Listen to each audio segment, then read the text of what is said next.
Hi everyone, please subscribe to my channel. Blood Immortal Venerable. See playlist for other chapters and novels. I do not translate the novels. Credits goes to original translator and author of the novel. I only make it as an audiobook so it would be easier to just listen while doing other things. Credits goes to the author of the novel. I convert stories to audiobook for mental health, for multitasking purpose, for accessibility and time saving. Listening to audiobook is also beneficial for people who have disability. It improves our listening skills and improve our English comprehension, vocabulary and other things. So, thank you for listening.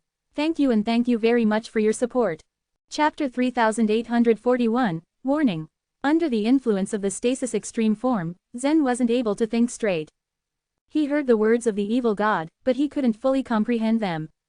After a while, the evil god stretched out his hand and drew a circle again in the air. Then, the hexagonal snowflake that was broken and spread out earlier gradually emerged and reorganized into the circle.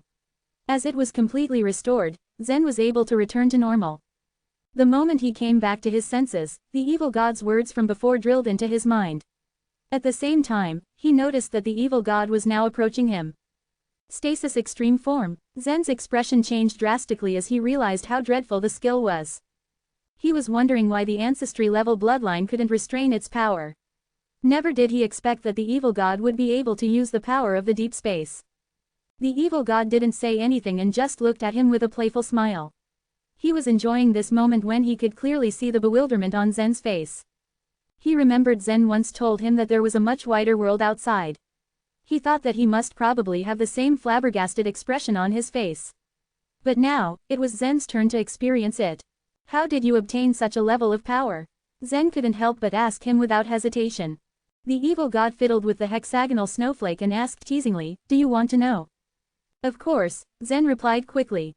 "Join us, and I'll tell you," the evil god said with a conniving smile. "Forget it then," Zen answered sternly. Upon hearing his immediate reply, the evil god placed the hexagonal snowflake in front of Zen. He wasn't willing to take no for an answer that quickly.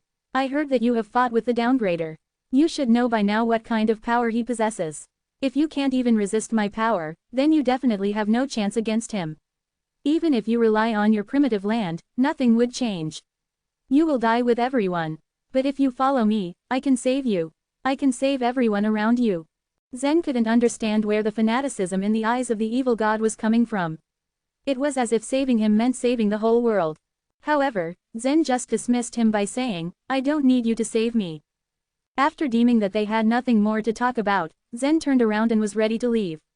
The flying ship that he used was destroyed by the evil god earlier, so he needed the grand teleportation skill to return to the primitive land. However, just when he was about to enter the space channel, the evil god swiftly grabbed and crushed it, preventing Zen from leaving. "Aren't you afraid of death?" the evil god yelled through gritted teeth. "Why should I be afraid?" Zen retorted with a cold stare. "Then tell me, what is the meaning of my existence?" This time, it seemed that the evil god was discombobulated. Zen felt a little confused as he saw the strange expression on the evil god's face. "I have all his memories, and all my talents and power are here to serve him. But I'm still who I am. Isn't that weird? Is this just the entire meaning of my life?" the evil god asked with a gloomy expression. At this moment, Zen and the evil god were just avatars of their real selves. However, Zen's avatar was fully connected to his real self, while the evil god's avatar possessed his own train of thoughts. He could move and think independently from the will of his real self. "I can't answer that for you. You'll have to ask the evil god," Zen said as he shrugged his shoulders. "Then let me go with you. I don't want to go back and act like a mere slave. Besides, I can teach you how to transform power into a higher level." The evil god roared in a desperate tone. Then, Zen looked at the evil god intently. He couldn't believe that this avatar could act this way. He found that this avatar of the evil god was a bit too emotional. It was actually a good thing because he could make use of him. But just as Zen made his decision to let the avatar go with him, an unknown black spiral suddenly pierced through the void. This black spiral then transformed into a massive spear that was over 10,000 feet long. Moreover, it turned out that its target was the evil god. The evil god quickly sensed the danger that it brought. He immediately lifted the hexagonal snowflake in his hand and pointed it towards the black spear. The snowflake was already about to break, but the black spear was unimaginably faster. Whoosh! With a muffled sound, the evil god's head was suddenly pierced by the black spear, and his life energy was extracted by it to the point that he became like a dried-up mummy. It's really quite troublesome to deal with these traitors. All of them want to rebel. Don't they know that I have a lot of things on my plate too? By the way, before dealing with the downgrader, I won't do anything to your primitive land. So, I hope you'd do the same to the source world. Upon hearing this, Zen immediately knew that it was the real evil god speaking. Before Zen could even say anything, the dried-up body of the evil god's avatar continued to shrink as cracks appeared all over his skin. Then, he was reduced to ashes that scattered throughout the void. At the same time, the enormous black spear also vanished without a trace. As Zen returned to his primitive land, he told everyone what had happened and what he learned. Naturally, the people on the Jadeite platform were all shocked. Are you serious? You mean to say that someone was able to comprehend the power of the deep space? Even Kincaid had a strong expression of disbelief. The aura of the power he displayed was very familiar. It was similar to the energy that was being exhibited by that heavy sword. It was also too powerful that I wasn't able to resist, Zen explained. But there might be another explanation. Maybe it was some kind of blended bloodline. Kincaid tried to argue. But he has the complete abilities of the ancestry-level bloodline, Zen added. He could dissolve and counter any power of the ancestry-level bloodline that I used. How could that happen? Why could he obtain so many bloodline powers? That's inconceivable. He doesn't even have the ancestry-level bloodline. That's right. He only relies on the way's blending energy. Fuxi and the snake goddess also shared their sentiments and perplexity. However, something caught Kincaid's attention. When he heard them say that the evil god was using the way's blending energy, he immediately asked, did he fuse all the godly ways by himself? Yes, he boasts an extraordinary talent in that area. Right after Zen answered Kincaid's question, his expression suddenly changed as if he began to realize why Kincaid asked about it. His eyes kind of widened as he said, we know that the lower grade worlds can't be transformed into higher grade ones. But can the energy and power from lower grade worlds be restored to those of the higher grade worlds? According to what Zen previously knew, the 3000 godly ways were actually the downgraded version of the ancestry-level bloodline's power. Only Zen was able to possess the ancestry-level bloodline. Even the evil god didn't have any means to obtain it. Therefore, the only viable explanation was that he was able to restore the godly ways to their higher-level version, granting him the power equal to that of the ancestry-level bloodline. I actually don't want to believe it. The bold conjecture house tried to do that thing but always failed. What kept them trying was only the assumption that it was possible to achieve. Kincaid sighed as he let out a bitter smile. At that time, the bold conjecture house had put a lot of energy, effort, and resources in this respect. They knew that once they succeeded with this, its impact would be so devastating and world-changing. However, they were stuck in a dead end, so they had no choice but to give up. Now, if a creature in the chaos was really able to restore the godly ways smoothly, not only Kincaid, but all the elders in the bold conjecture house that dedicated their lives in this matter would feel depressed. Although the evil god doesn't intend to attack us now, sooner or later, a battle would be inevitable. The worst part is that we're at an extreme disadvantage because both the evil god and the downgrader have the power of the deep space, the snake goddess said in a dejected voice. Well, we still have Jeffrey. We can only place our hopes on him, Zen said with a faint smile, trying to somehow alleviate the mood of his companions. Meanwhile, on one side of the Jadeite platform, Rocher was silently sitting. After Jeffrey set out, Rocher was sent to the Jadeite platform so he could immediately report if anything happened to the lone sword. Jeffrey had been away for quite a period of time already. However, there had been no news so far. Everyone's anxiety was just deepening with each passing day. Some of them had started to lose hope that Jeffrey would still return. But at this moment, Rocher's shoulder suddenly trembled. Upon noticing this, he quickly stood and announced, the other end of the lone sword seems to have trembled. The eyes of the people instantly lit up as they heard this. They had been waiting for this news the entire time. With that, Kincaid and the others immediately gathered around Rocher. Chapter 3842, The Missing Entrance. Previously, Kincaid had used Elder Shui to calm everyone down, including the human spirits in the bold conjecture house and the people in the primitive land. However, these people were all smart. Leaving aside the question of whether or not Elder Shui was still alive, Jeffrey had a very slim chance to even find Elder Shui in the deep space, not to mention get the other weapon. But hope was still hope no matter how small it was. They rarely mentioned Jeffrey these days, but everyone was obviously worried about him. Therefore, although Rocher only received a slight response, they immediately surrounded him. Rocher could clearly feel the lone sword vibrate for the second time, then for the third time, and then the fourth time. He deciphered the message according to the rhythm and put it into words. "I'm coming back," he said. The people on the jadeite platform looked at each other with joy. Zen asked Rocher directly, "Is Jeffrey bringing Elder Shui back?" Everyone was eager to hear the answer, but everyone remained silent because they were afraid that they would disturb Rocher when he was receiving the message. After a while, Rocher said, "No." Disappointment was apparent on everyone's faces. Zen frowned but said nothing. Kincaid, however, asked, "Has he seen Elder Shui yet? Did he get that object?" Although everyone no longer had any expectations, they still stared at Rocher. Rocher felt quite awkward to be the focus of everyone's attention, but he threw all these trifles to the back of his mind when he received Jeffrey's message. He said happily, "He's seen Elder Shui and obtained that object." Wow! Everyone on the jadeite platform burst into excited cheers. The three Chaos Ancient Gods weren't an exception. In their excitement, the dens that held their huge bodies were also swaying. The people living in the Pear Hill even felt that the mountain was shaking. "Shish, he's still talking," Rocher said. The atmosphere was still a little merry with joy a moment ago, but now, although everyone was extremely excited inside, they were all silent. "I've already obtained the heavenly ring staff. Elder Shui can't enter the main world and can only stay in the deep space. I'm going back to the chaos with Master Zia now." Rocher continued to deliver Jeffrey's words. Zen and the others were surprised to hear this. After spending a brief while at the Holy Pillar to transmit news, Jeffrey and Zia began their journey back to the chaos. The chaos was still quite a distance away from the Holy Pillar. In the past, Jeffrey had to drag Zia along the way. Now that Zia had completely adapted to the main world and Jeffrey's strength had greatly increased, they were naturally able to return at a much faster speed. The two of them jumped down from the top of the Holy Pillar like two nimble swallows gliding down. Whoosh, whoosh. A few hours later, the two of them had returned to the grassland where they stayed before. After they passed through this grassland and crossed a river, they would be able to enter a large mountain where the entrance to the deleting space was located. Nevertheless, when the two of them were flying across the grassland, a strange sound suddenly came from below. Swoosh, swoosh, swoosh, swoosh. There seemed to be many slender things flying speedily across the grassland. Jeffrey and Zia sensed them almost at the same time.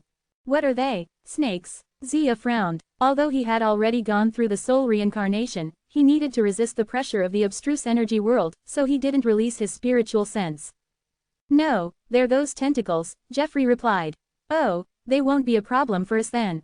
Zia nodded. Zia had also killed those tentacles-like creatures in the deleting space. They weren't that powerful. Whoosh, whoosh, whoosh. The tentacles flew above the grassland for a while, but then they suddenly flew towards Jeffrey and Zia. Zia's expression changed in an instant. There were probably hundreds of thousands of them. When they simultaneously flew towards the two of them, they looked just like a black cloud that rose to the sky. Ha! Zia pulled out his god-lashing whip and swung it down fiercely. Swish, swish, swish. Countless whip shadows flew out, looking like golden lights that shred the tentacles they came into contact with into pieces. Although the power of the god-lashing whip was formidable, those tentacles still maintained their vitality even after they were shredded into pieces. Zia had already seen their amazing vitality in the deleting space. While Zia was busy beating those tentacles, Jeffrey only raised the heavenly ring staff and ordered, "Destroy them." As some power in Jeffrey's body was drawn away, two huge mirrors suddenly appeared in this world. One appeared under Jeffrey's feet and flew downward, while the other one appeared on the ground and flew upward. In mere seconds, the two mirrors merged together, forming a thin line. The thin line grew short at a lightning speed before vanishing completely. Of course, everything caught between the mirrors vanished along with them. Zia, who witnessed this, gulped and said, "This ability is too overbearing." In the chaos, Zia had seen all sorts of incredible techniques and weapons, but they were all nothing compared to the heavenly ring staff in Jeffrey's hand. The heavenly ring staff was the real supreme weapon. After the tentacles were removed, they continued their journey back. They had to go along a river before they could finally enter the mountain. Although he had left for quite a long time, Jeffrey still remembered the way back clearly. He took a path down at the mountainside, went a few hundred feet forward, and then stopped in front of a mountain wall. "Here we are," said Jeffrey. Although it was Zia who had dug and created the cave in the deleting space, since he didn't go through the soul reincarnation before, He didn't know about its concrete location and had to get in and out by tying himself with a rope before. Zia went towards the direction Jeffrey pointed in, but to his surprise, he only found a cold mountain wall. Jeffrey, do you forget the entrance? It's not here. How is that possible? Jeffrey looked in bewilderment. He stepped forward to look for the entrance. His expression became more and more baffled. This is impossible. There is a stone step here, and we should be able to enter the cave by stepping on it. The stone step still exists, but is the cave gone? Seeing that Jeffrey was so certain about the path he showed, Zia realized that something must be wrong. The two of them kept walking around the mountain wall and searched all over the area, but they still couldn't find the entrance. The entrance has disappeared, Jeffrey said as he looked at the mountain wall. It took me a long time to dig this entrance, and it has never disappeared since then. Could we perhaps be mistaken? Zia suspected that they might have come to the wrong place. No, Jeffrey said solemnly and then made a light leap. While facing the mountain wall, he said, since the chaos is within this mountain, I just have to create an entrance. Swish, swish, bang, rumble. Jeffrey now had the power equal to the power of the fostering race's top warriors. Although he didn't use all his power when he launched this punch, it was still so powerful that the entire mountain range was shaking. A huge crack was created on the mountain wall in front of them. A huge hole gradually appeared in the middle of the crack. Nevertheless, this cave-like hole wasn't really deep. The deepest part of the hole was still mountain rocks. The passageway that Jeffrey expected to appear was nowhere to be seen. Chapter 3843, The Mousetrap. What happened? Jeffrey was growing more and more upset as he realized that he would be unable to return home. Zia went into the cave to look around. He bent and broke off a stone at the edge of the crack. Then he drilled out of the cave, and handed the stone to Jeffrey. Here, use your spiritual sense to check if there is anything special about this stone. Jeffrey probed the stone with his spiritual sense. After several moments, he shook his head. Without saying anything, he sent his spiritual sense into the cave, exploring the stones, cracks, plants, and even bugs hiding underground in the cave. I don't believe that the large chaos can run away. He leapt upwards, rising into the sky. He focused, closing his eyes, and allowed his spiritual sense to spread out as far as it could go. Like an invisible cloud, Jeffrey's spiritual sense cloaked the surrounding woods, rocks, and bodies of water. It flowed out for a mile, then 10 miles, then 100 miles. Everything within that boundary, regardless of size, was captured by Jeffrey's spiritual sense. A few minutes passed. Eventually, Jeffrey opened his eyes and slowly descended. Unable to conceal his worry, he said, I have explored everything within 100 miles, including 7 secondary worlds. One of them is the world of poisonous mist that we once entered.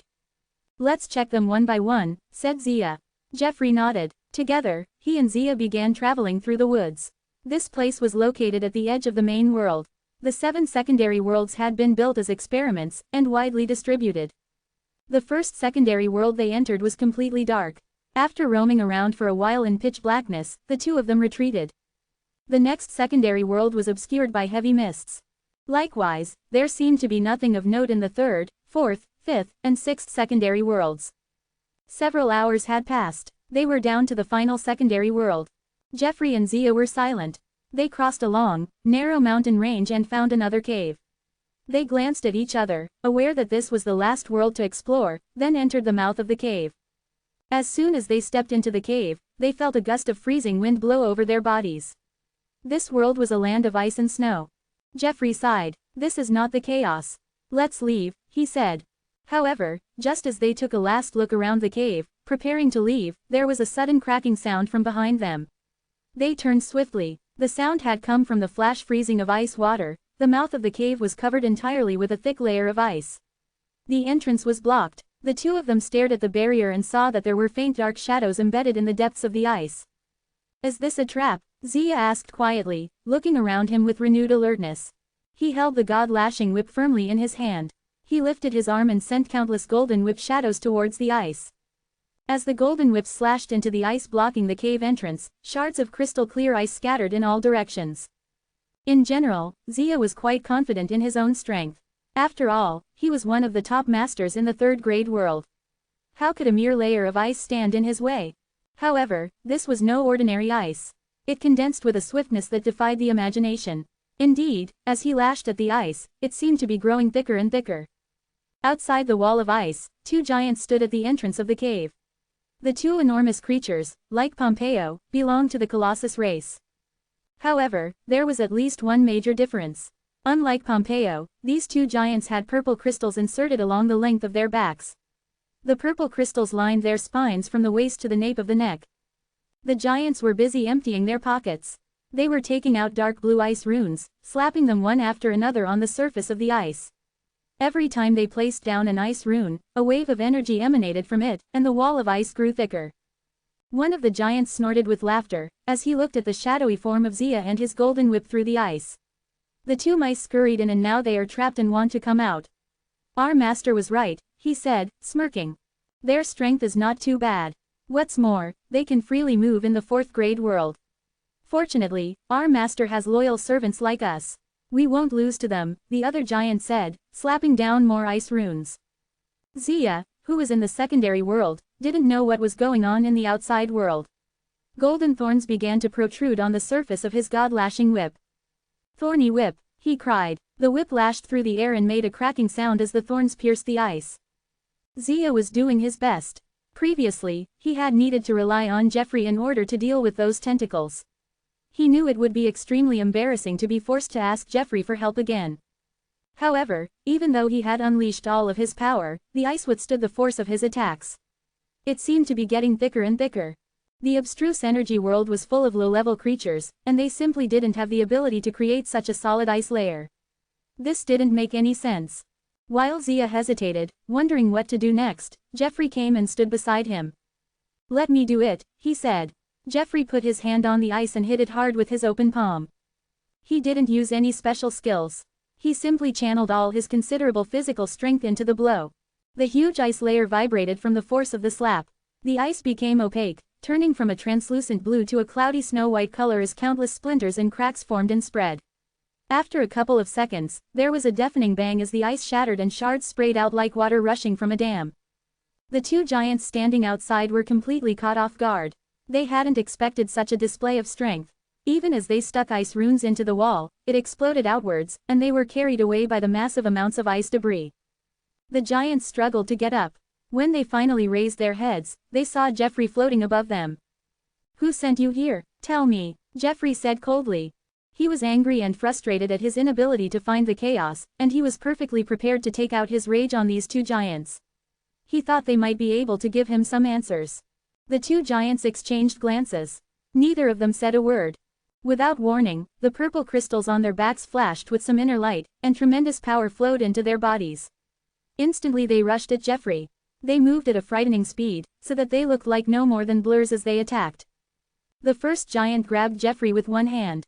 Even though Jeffrey's body had expanded from his time in the top floor of the levitation tower, increasing to 4 times its original size, he still resembled a child in the giant's hand. The other giant clenched his fists and brought them crashing down on Jeffrey. Go to hell, he shouted. Heavy punches rained down on Jeffrey's body. Stimulated by the purple crystals, the giant bombarded Jeffrey with a flurry of punches. His body couldn't bear the power given by the purple crystals, so his fists were smashed and bled. However, he didn't stop attacking until several minutes later. But when he finally stopped, and the two giants looked down at Jeffrey, they were stunned. His body was completely intact and unharmed. Why is this guy so powerful? Is he a creature from the third grade world? Even as the two giants muttered to each other, Jeffrey slowly raised his heavenly ring staff. He said calmly, torture them. Give them unbearable agony. As soon as he finished speaking, the heavenly ring staff extracted a portion of his strength, and then released a strange sound, like a string being plucked. The sound was capable of penetrating into the depths of one's soul, then releasing a terrible illusion of pain. At first, the two giants tried to endure the pain. However, as it went on and on, they collapsed to ground and began to roll and howl, bellowing with anguish. They were clearly in unimaginable pain. Eventually, unable to bear it any longer, the two giants began begging for mercy. Jeffrey waved the heavenly ring staff and stopped the sound. I'll give you one more chance. Who sent you here? Jeffrey asked, in the same icy tone as before. This time, the two giants didn't dare to hide anything, fearful of experiencing another round of torture. They bowed deeply and answered, our master predicted that you would come, so he asked us to set up a mousetrap here. He said we must wait for you to enter, and then trap you. Who is your master? Jeffrey asked. Our master. He is who he is. Who else can he be? said a giant in a puzzled tone. The other giant nodded along, looking at Jeffrey with an expression of genuine confusion. Chapter 3844, A Bad Feeling. Looking at the giant's silly reaction, Jeffrey felt a little depressed. Something in his mind seemed to spark and he remembered what Elder Shui had told him. The creatures born after the disaster in the deep space were very stupid. In fact, they were not even able to cultivate due to a lack of intelligence.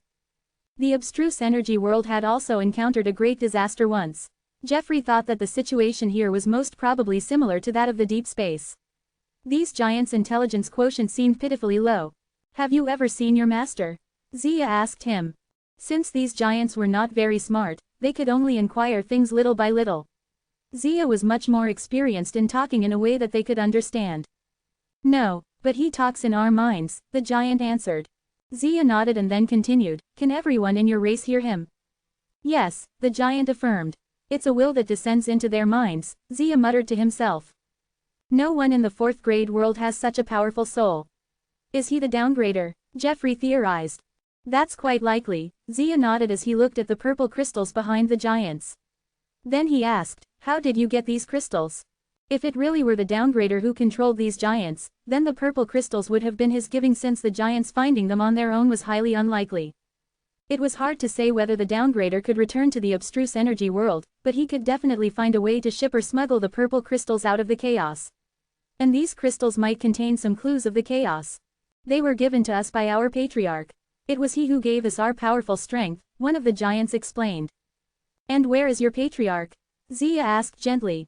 At that moment, a loud voice seemed to come from afar. No need to inquire about me. I'm here.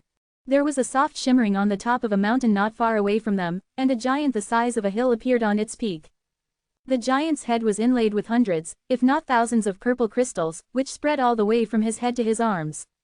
The strangest thing was that at the bottom of those crystals, blood was seeping out. They must have been stabbed into his body not long ago. Then, giant after giant emerged from the top of the mountain. In the blink of an eye, well over 1,000 of them were visible. Zia immediately went on high alert and held the god-lashing whip tightly in his hand. That's great, we won't have to waste time. With a smile on his face, Jeffrey rushed out and stomped on the mountain. He then turned into a huge arc and smashed towards the patriarch. Seeing Jeffrey take action first, the members of the Colossus race roared in unison. Buzz! Before Jeffrey could reach halfway, every single crystal on the patriarch's body began to glow. A huge power stimulated every meridian in his body. His eyes turned red, and like a machine, his giant fist struck out towards Jeffrey. Boom! A muffled sound was heard. The giant had actually managed to block Jeffrey's attack. However, he paid a heavy price for that. His thick arm began to crack, the purple crystals embedded in his arm shot out like sharp arrows, and more than half of his shoulder was torn apart. Jeffrey then stepped forward and grabbed the patriarch's huge head with one hand. Where did you get these crystals? You have 9 seconds to answer or you die. The members of the Colossus race had never thought that their prey would be so powerful. Time seemed to stand still for a moment. All the giants, including the patriarch, did not even dare to move. They were given to us by our master, the patriarch stammered. Where is your master? 9 seconds or, Jeffrey threatened. Just as the patriarch was about to speak, the purple crystals on his back began to glow once again. But this time, the glow seemed a bit different, almost berserk. Then, as if he had truly lost his mind and didn't care about Jeffrey's threat at all, the giant suddenly threw his remaining arm towards Jeffrey. However, the moment he tried to make his move, Jeffrey tightened his grip instantly, and the patriarch's head exploded into confetti. Roar! Kill them! Eliminate the outsiders! The giants swiftly surrounded Jeffrey. However, they didn't seem to have a desire for revenge for the death of their patriarch. Instead, the purple crystals on their bodies had begun flashing and filling their bodies with a violent power that could control their souls. They had turned into a group of puppets and were now attacking the enemy. You are too slow and weak to be of any use to yourselves. Jeffrey felt like he was fighting with children when faced with these giants. His figure became a blur as he moved rapidly between the giants. Every time he passed by one of them, a fist mark would land on their heads, which would then deform, crack, and finally shatter at a speed visible to the naked eye. Bang, bang, bang, the giants, like heavy doors, were continuously smashed onto the ground. In less than 30 seconds, Jeffrey had killed about 30 of them. However, when he turned around, he saw that there were still many giants on the top of the mountain. He had taken a spoon out of the ocean. There are too many of them. Kill them all, Jeffrey ordered as he raised his heavenly ring staff. Swoosh! About 1/3 of his strength was extracted and filled the staff. Then thunder began to form and brew in the heavenly ring staff. Its crisp crackle reached Jeffrey's ears and a sinister smile raised his lips. Then with a loud and violent noise, the whole mountain in front of them was shrouded in a burst of powerful lightning, which lasted only for an instant. Once it had disappeared, the giants were still able to maintain their original postures, with some of them climbing and some running forwards, but their bodies were charred and their vitality had disappeared. Although Zia had witnessed the power of the heavenly ring staff before, he was still shocked. The number of energies would be reduced in a higher grade world. Zia's strength was greatly weakened in the abstruse energy world, even though it was extremely terrifying in the chaos. However, if Jeffrey's attack was so powerful in the abstruse energy world itself, just how powerful would it be in the chaos? Looking at the giant corpses on the ground, Jeffrey seemed a little worried. They are all being controlled. Our opponent is too cunning. However, Zia was not discouraged. Since he's targeting us, he will definitely attack us again. While they were talking, another sound came from not far away. Jeffrey smiled faintly and then told him, "It looks like you were right." But when he looked into the distance, his face suddenly froze. Another group of members of the Colossus race had appeared on the mountain top. There were over 1,000 of them, and their leader was the same patriarch that they had seen just a few moments ago. Even the pattern in which the purple crystals had been stuck on the patriarch's body was the same. Zia also felt that something was wrong. What's going on? Are these giants mere clones? Fight them! The patriarch waved his arm and every single giant rushed over towards them. Jeffrey frowned and raised the heavenly ring staff with some hesitation. Kill them! Boom! The heavenly ring staff once again extracted 1/3 of Jeffrey's strength and lightning fell. A burst of violent thunder managed to completely annihilate a large group of giants. But this came at a great cost. After exploding thunder on their heads 2 times in a row, Jeffrey felt slightly weak. More than 2/3 of his strength had been consumed. If he used this move a 3rd time, he would no longer be able to use the heavenly ring staff. The power of this staff was totally dependent on the user's strength. Although Jeffrey had been strengthened for 2 times by the levitation tower and he was easily comparable to a top-level warrior in the deep space, his strength was still limited in magnitude. At that moment, a bad feeling came over him. The hidden opponent knew him and the heavenly ring staff very well. He was trying to tire him out. Chapter 3845, Flee all the way. When Jeffrey still felt a little uneasy, he saw a blue light flashing from the left side of the mountain peak. Once the blue light chose an area and shone on it, many giants' figures appeared within that glow. They were all members of the Colossus race, and their number stretched over 1,000. Master Zia, let's flee from here, Jeffrey cautioned as he raised the heavenly ring staff. A burst of invisible wind swept violently downward, rolling the 2 of them up into the sky. They then left, carried on the wind. When the members of the Colossus race saw Jeffrey and Zia depart, they didn't give chase at all, since they couldn't catch up to them. The leader of the Colossus race looked up at the sky and stated, "Master, they have escaped." Buzz, buzz, buzz. Colorful lights appeared above the heads of these members of the Colossus race. The colorful lights possessed varying flashes in length. They blended with each other. Soon, a giant rockfish appeared and floated in the air. If Zen had witnessed this scene, he would have recognized it. This was the starry rockfish he had seen in the Soul City. The starry rockfish was the Mount of Kincaid. It was not a sentient being, but a ball of intelligent energy. As a member of the Four Spirits sect, the starry rockfish was probably the only one who had escaped the big disaster. For many years, it had been circling outside the chaos, and it could be observed in the 3 purities stage. The starry rockfish's voice was quickly transmitted, "Don't worry. They can't escape. As long as I don't remove this absolute existence form, you won't really die. I will continue to project you and make you appear in front of them again and again until they are killed." The starry rockfish had been a sacred beast of the Colossus race all this time. The Colossus race, which had been born after the disaster, had been able to reach this level of development because of the kindness and mercy of the starry rockfish. The leader and the members of this race were all subservient to the starry rockfish. However, the members of the Colossus race hadn't noticed the change in the starry rockfish.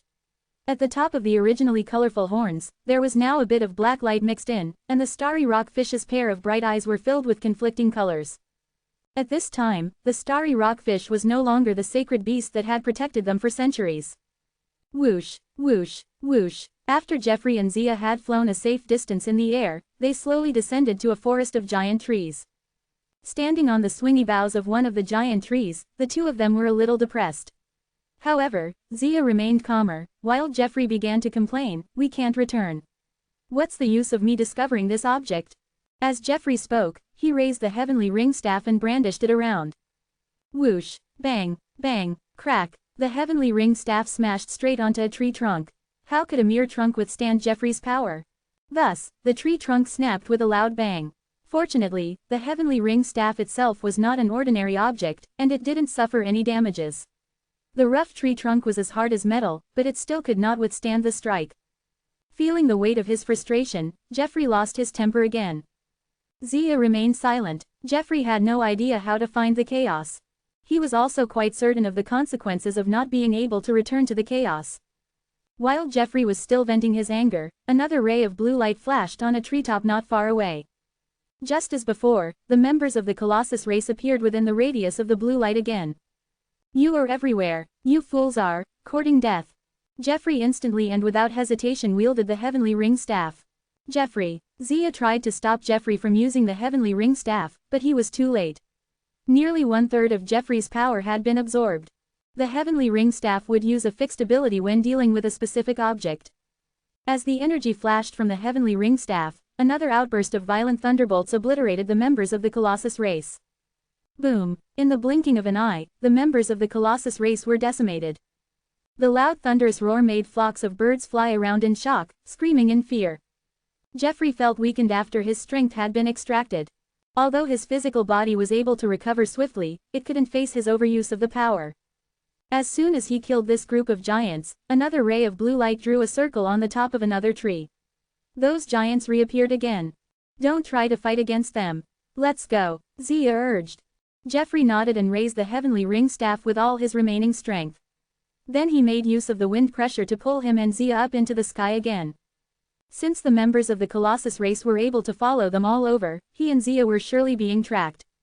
Choosing to hide behind these giants, their opponent was not afraid of Jeffrey, but he surely feared the heavenly ring staff in his hand. Once he noticed that Jeffrey's strength was depleted, their opponent would probably take action to snatch it away. Swoosh! Master Zia, is there anything that can replenish lost energy? Divine crystals. Do you want to eat some? The stellar world held a higher set of standards. When one relied on the materials from a lower grade world to nourish themselves, the efficiency was extremely low. After flying across some distance, the two of them descended again. However, the situation remained the same as before. Whenever the two of them touched the ground, that blue light would appear. At the same time, the group of giants would be transported there, forcing Jeffrey to escape by flying into the sky again. After this happened for 3 or 4 times, Jeffrey felt that his strength had become even more weakened, and he was not recovering. If this continued, he would be doomed. Realizing this, Jeffrey suddenly made up his mind. Take us to the top of the holy pillar. Whoosh! The higher the world grade was, the more difficult it would be to use the spatial transference. Jeffrey didn't know if the heavenly ring staff could be moved by means of the grand teleportation technique, nor did he know if his physical body could withstand that. The heavenly ring staff had almost drained the last of Jeffrey's physical strength. His energy was insufficient, and the heavenly ring staff now even began to draw out his soul power. Jeffrey felt dizzy and almost fainted. Then the two of them were wreathed in a layer of blue light and immediately disappeared from the sky.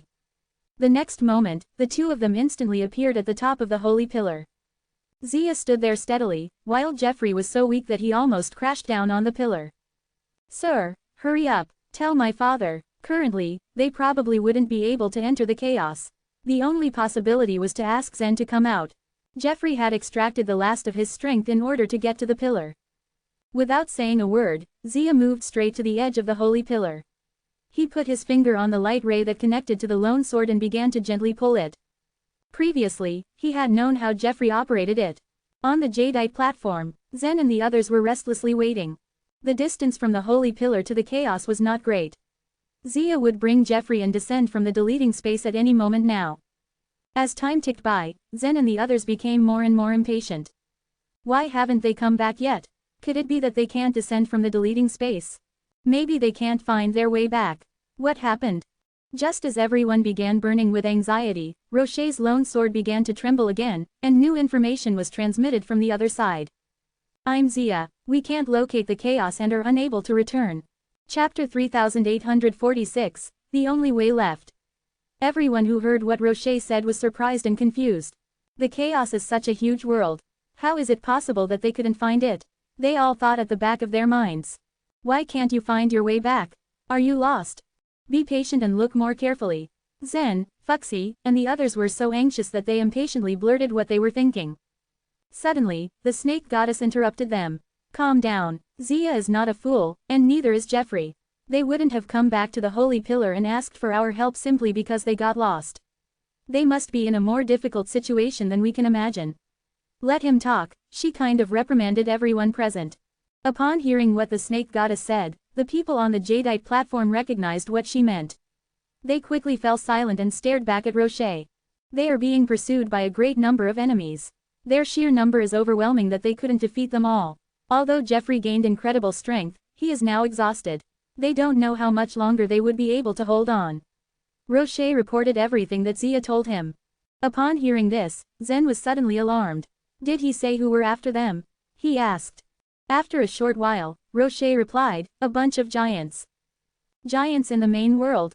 When Zen heard this, Pompeo immediately popped into his mind.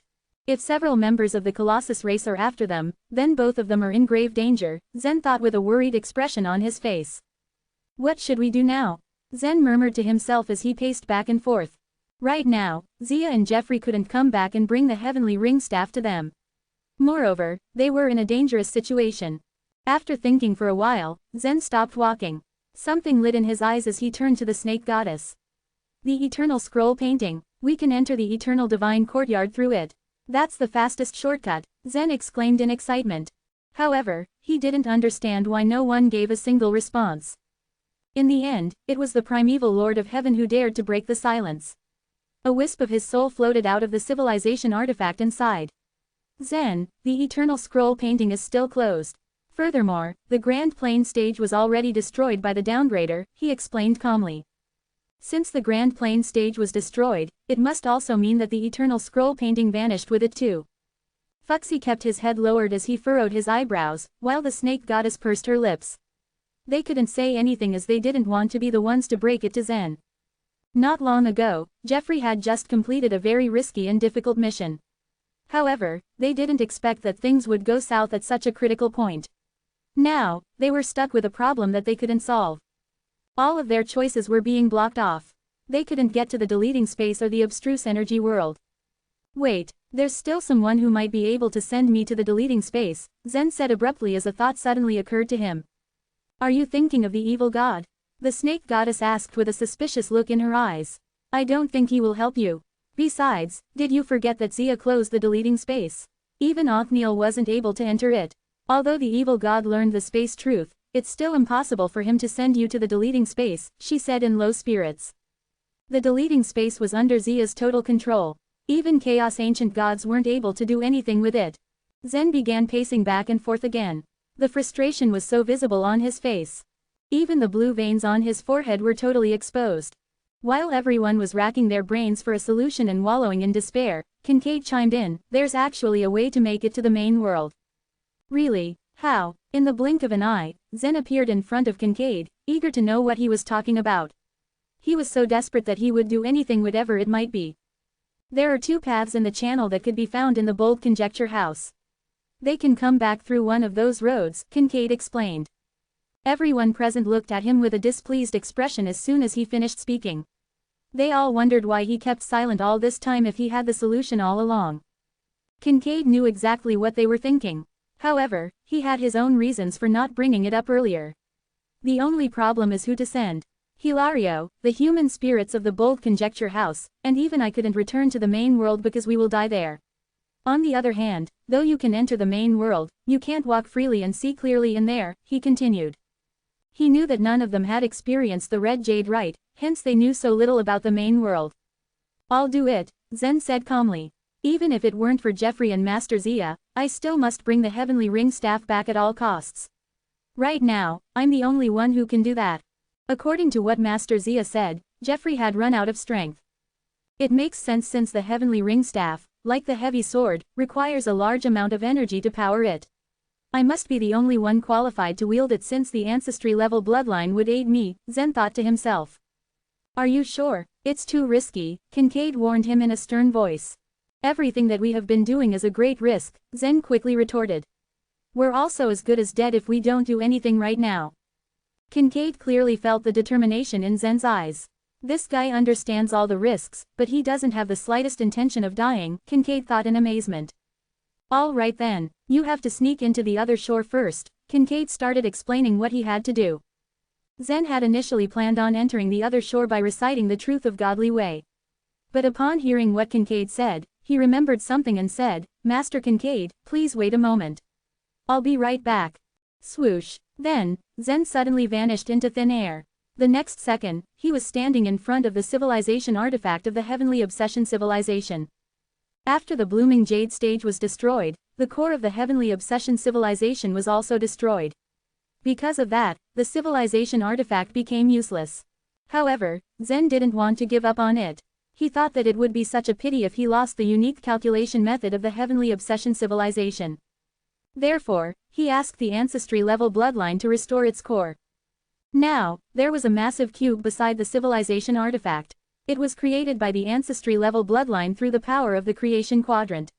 At this point, 3 beams of light with various colors were outlining different things on the surface of the cube. Obviously, the ancestry-level bloodline was much more powerful than the Heavenly Obsession Civilization. With its aid in the will of the Heavenly Obsession Civilization, theoretically, a more powerful core would be built soon. When the Heavenly Obsession Civilization caught sight of Zen, a green figure immediately appeared in front of him. How is it going? Zen inquired about the progress. About half done, the green figure informed. Do you think it will work? Zen asked, just to make sure. The green figure actually didn't know what Zen was up to, but it still answered, yes, it will. But its efficiency might be very low. I see. Well, I'm going to the main world right now. I would need your help after I get there. Zen instructed briefly and didn't provide much information since he was in a hurry. Before the green figure could react, Zen already disappeared. When he returned to the jadeite platform, Zen quickly sat down with his legs crossed and looked at Kincaid. I'm ready. Upon entering the other shore, they walked into the passageway. Hilario immediately spotted the two and was baffled as to why they were there. Reading his mind, Kincaid said, he wants to go to the main world. What? Why? Hilario got even more confused when he heard the reason for their sudden appearance. What happened? He couldn't help but ask. Therefore, Kincaid filled him in on what had happened in the main world. As he explained the unexpected situation, Hilario fell into a deep thought. The passageway does lead to the main world. But before you get there, you will need to pass through the eternal scroll painting and face the brush wielder, Hilario warned. At the mention of the brush wielder, Zen's eyebrows quickly raised. From the moment that Zen knew the truth behind Cornelius's scheme in the altar, he realized that the brush wielder was actually not on their side. He was the one who coaxed him into entering the altar in order to acquire the sword. Judging from that, Zen speculated that the brush wielder was, in fact, someone who worked for the downgrader. Zen was able to pass through the eternal scroll painting back then. But now, he thought that it might not be that easy since the brush wielder might get in his way. Chapter 3847, Blocked. Zen was left with no choice but to pass through this passageway to go to the main world. I don't have to be afraid. I have the ancestry-level bloodline, he pronounced. Kincaid remained silent beside him. It was Zen's own choice, so he had no say in it. Hilario didn't stop him either. Of course, he hoped that Zen could bring the heavenly ring staff back. The curses cast on the human spirits from the bold conjecture house were done using the powers of the deep space. The heavenly ring staff could lift the curses and finally end their misery. Since you insist, our bold conjecture house has no objection. After saying that, Hilario nodded to the human spirits behind him. The long-haired monsters stepped aside to make way for Zen. Just then, a golden light flashed beside Kincaid. Out came Dorothy, also returning to the passageway. Dorothy had arrived from the Pear Hill, where she had been staying with Yasmin. She had hurried over when she heard that Zen was heading to the abstruse energy world alone. Zen, I'll go with you. Dorothy called out. Kincaid's face darkened when he heard that. Stop messing around, Dora. Dorothy glanced at him. Kincaid was family, but he knew nothing about her life in the chaos.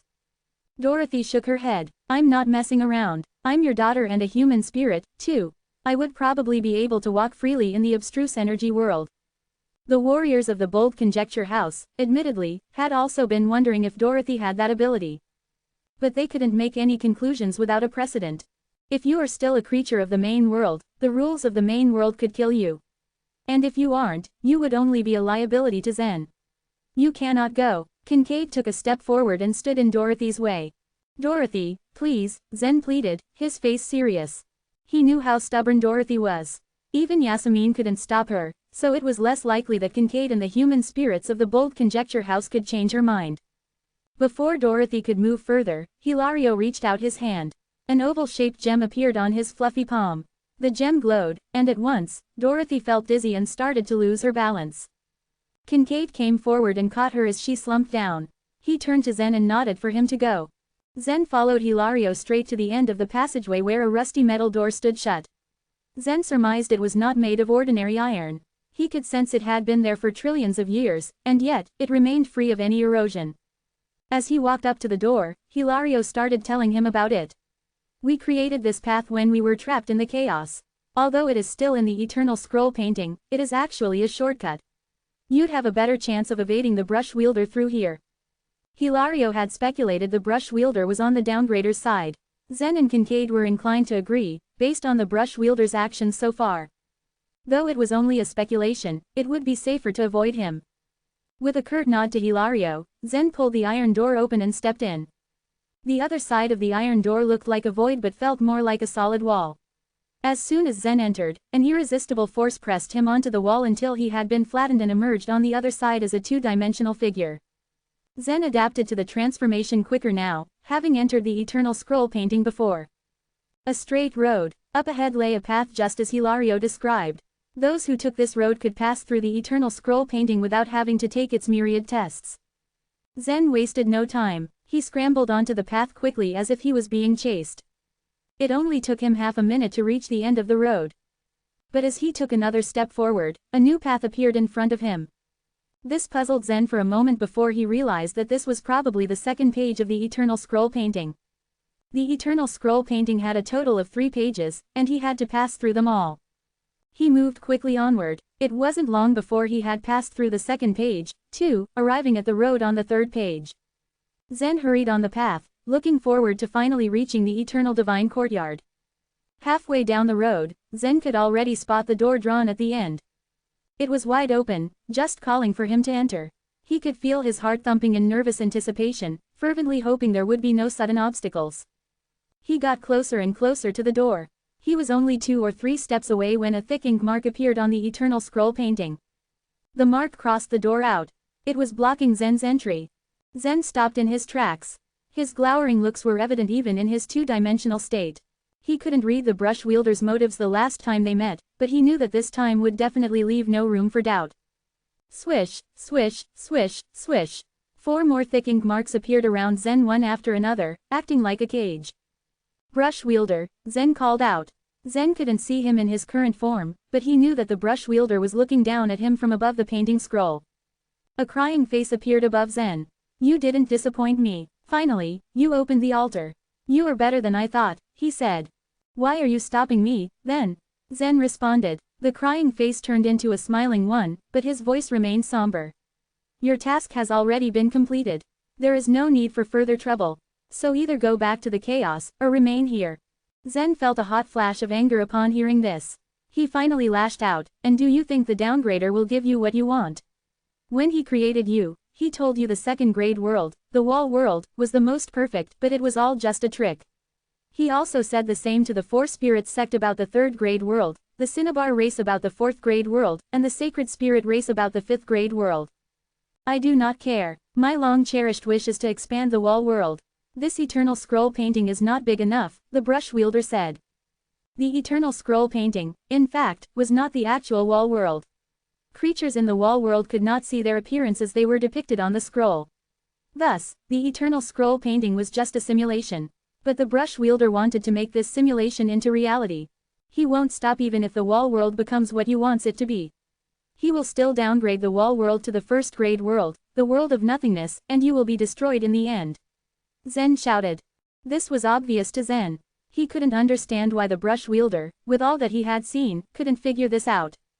But the brush wielder could not be reasoned with. Even if it eventually becomes a first-grade world, at least the wall world will last for the next decades. It is enough for me. The third-grade world has existed for so long. I will see to it the wall world exists longer. There would be more second-grade world creatures inhabiting the wall world, and the entire wall world will be more prosperous. The brush wielder insisted, clinging fervently to blind faith. Chapter 3848, Rescue. Ever since he came into existence, the brush wielder had regarded himself as the god of the wall world, and he had a very strong obsession with it. If the downgrader would really turn the entire world into a wall world, then he couldn't be any happier. It was what he wished all along. Originally, Zen wanted to persuade the brush wielder into helping him. However, as he heard all the crazy words that the brush wielder had spouted, Zen knew that it would never happen. He was so disappointed and angry at the same time. Even if he really turns everything into a wall world, what do you think would happen to you? Do you think he would let you live? Can't you see that you're just being manipulated too? Did you even see the miserable state that Cornelius ended up with? Zen wasn't able to contain his emotions as he tried to drill some sense into the brush wielder. I don't care if I'm being manipulated. All I ever wished is the establishment of the wall world. The brush wielder shouted as he closed his mind to everything that Zen was saying. Too bad for you, I won't let you leave this place. You shall die here today. He knew that Zen possessed the ancestry-level bloodline, thus he didn't dare underestimate him. But right now, he would do everything in his power to eliminate him within the bounds of the eternal scroll painting. With that, a huge ink brush emerged above the eternal scroll painting, which quickly sent down a stroke that sharply slashed towards Zen. Whoosh! As the brush slashed, a long trail of ink swept across the snow-white painting scroll. At the same time, Zen instantly sensed that the strong force was about to slash his waist. Fortunately, the eternal scroll painting was not a real wall world yet, meaning that Zen's body maintained its strength as it was in the third-grade world. Before they waged the war against the snake spirit sect, Zen's body had already been greatly strengthened by the ancestry-level bloodline. He could withstand even the most powerful physical attacks. Slash, swish, whoosh, the brush wielder threw vicious attacks in rapid succession. He kept on slashing Zen over and over with his sharp strokes. The black ink almost covered the entire white scroll due to the number of attacks hurled at Zen, but it appeared that his body was still unscathed. What is this? Is this the power of the ancestry-level bloodline? How could your physical body withstand such attacks? The brush wielder temporarily halted his attacks as he saw that all those strokes didn't even cause a scratch on Zen's body. With that, he changed his approach. The ink brush was held high in the air, and beams of golden lights emerged from the shaft of the brush. The ink at the tip of the brush was tinged with golden yellow, making it look even sharper. Take this, demonic strokes. At his command, the ink brush started violently smearing Zen's body. Wisps of golden yellow strokes began covering the previous black stains, creating a messy artwork on the surface of the scroll. With the abundance of ink spilled everywhere, it was actually hard to tell where Zen was if he remained still. Only when he moved slightly to dodge the attacks would his form separate from the ink marks on the scroll. No matter how savagely he was attacked by the brush wielder, Zen still kept his calm, knowing that his superior physical strength would overcome every attack thrown at him. Soon enough, the brush wielder trembled in anger and frustration at the sight of Zen's undamaged body. He was exasperated by the fact that he already poured a lot of effort, but it didn't affect Zen at all. Don't think that I'm done yet. You will die by my hands. You'll see. As he finished speaking, the ink brush that was floating in the void suddenly disappeared, and what surfaced in place of it was a huge graver. At a glance, its appearance might look simple and austere, but Zen perceived that it should be something extraordinary. At this moment, Zen couldn't see anything outside the scroll painting, but he could clearly sense the sharp aura that the graver was emitting. However, since he was trapped inside the painting, he couldn't do anything except dodging attacks. He was currently at the mercy of the brush wielder. Although he might be able to dodge some of his attacks, he couldn't totally escape from him. Swoosh! Without any warning, the graver slashed down towards Zen. Splat! A trail of blood appeared on the scroll, covering the previous black and golden ink marks. As Zen looked, he saw that a deep wound was inflicted on his body. His flesh was ripped open that the surface of his bone was already visible. Ha ha! Did you feel that? This is my life energy graver. Every time I use it, it consumes my life energy. Can you imagine that? I'm attacking you at the cost of my own life. The brush wielder was acting crazier this time. It was as if he was laughing, crying, and madly yelling at the same time. Then, why do you have to do this? Zen couldn't help but shake his head as he pitied the mental state of the brush wielder. Shut up, I don't need your opinion. Swish, splat. The life energy graver just inflicted a second wound on Zen's body. Splat, and a third one, swoosh. The brush wielder continued to slash at Zen using the graver, but the ancestry-level bloodline started to gather more life energy in order to repair Zen's injuries. This cycle continued for over 5 minutes on the eternal scroll painting. The attacks of the graver became more and more ferocious, but at the same time, the rate of regeneration of the ancestry-level bloodline also became faster and faster. Damn it, your body's already extremely sturdy, but it also has such formidable regeneration ability. Let's see how you handle this one though. Whoosh, in an instant, the aura of the life energy graver became even sharper. The overwhelming aura that it was emitting almost penetrated directly into the scroll. Before the intense aura of the graver, Zen felt a shiver shot down his spine. His body started trembling as if telling him that he might not be able to withstand the next blow. However, at this crucial moment, a flock of beasts from the scroll painting suddenly rushed over to them. On one of the beasts sat a graceful woman. It turned out that she was actually the fox girl who lived in the eternal scroll painting. As she reached Zen, the fox girl waved his fingers around him, and a hexagram array instantly enveloped him. When the array was completely formed, she immediately told Zen to get out of that place. Buzz, buzz. The moment that the array was activated, Zen's body was also released from the eternal scroll painting. As he stood on the surface of the eternal scroll painting in his normal form, he saw the huge face of the brush wielder floating in the sky, along with his fast-approaching life energy graver. What the hell have you done? Are you out of your mind? Why did you save him? The brush wielder couldn't believe that the fox girl would betray him during such a critical moment. Folding her arms over her chest, the fox girl stared coldly at the brush wielder and said, I don't think you should be the one asking questions here. Why don't you answer my question first? What the hell are you really trying to do? At this point, the brush wielder realized that the fox girl must have heard the earlier conversation between him and Zen. However, he didn't have time to deal and argue with the fox girl right now. His priority was to eliminate Zen as soon as he could. But now that Zen was finally set free from the eternal scroll painting, there was no way that he was going to stand idly and wait for the brush wielder to attack him again. Just now, it seemed that he remained still as the sharp graver came right towards him. But when the graver was about to land on his body, his figure gradually blurred and turned into a shadow that eventually dissipated. The next moment, the brush wielder was shocked as Zen appeared in front of his face. Well, it seems that she also doesn't agree with you, Zen said in a mocking tone. Crash, boom. Right after finishing what he said, Zen suddenly threw a massive punch on the huge smiling face before him.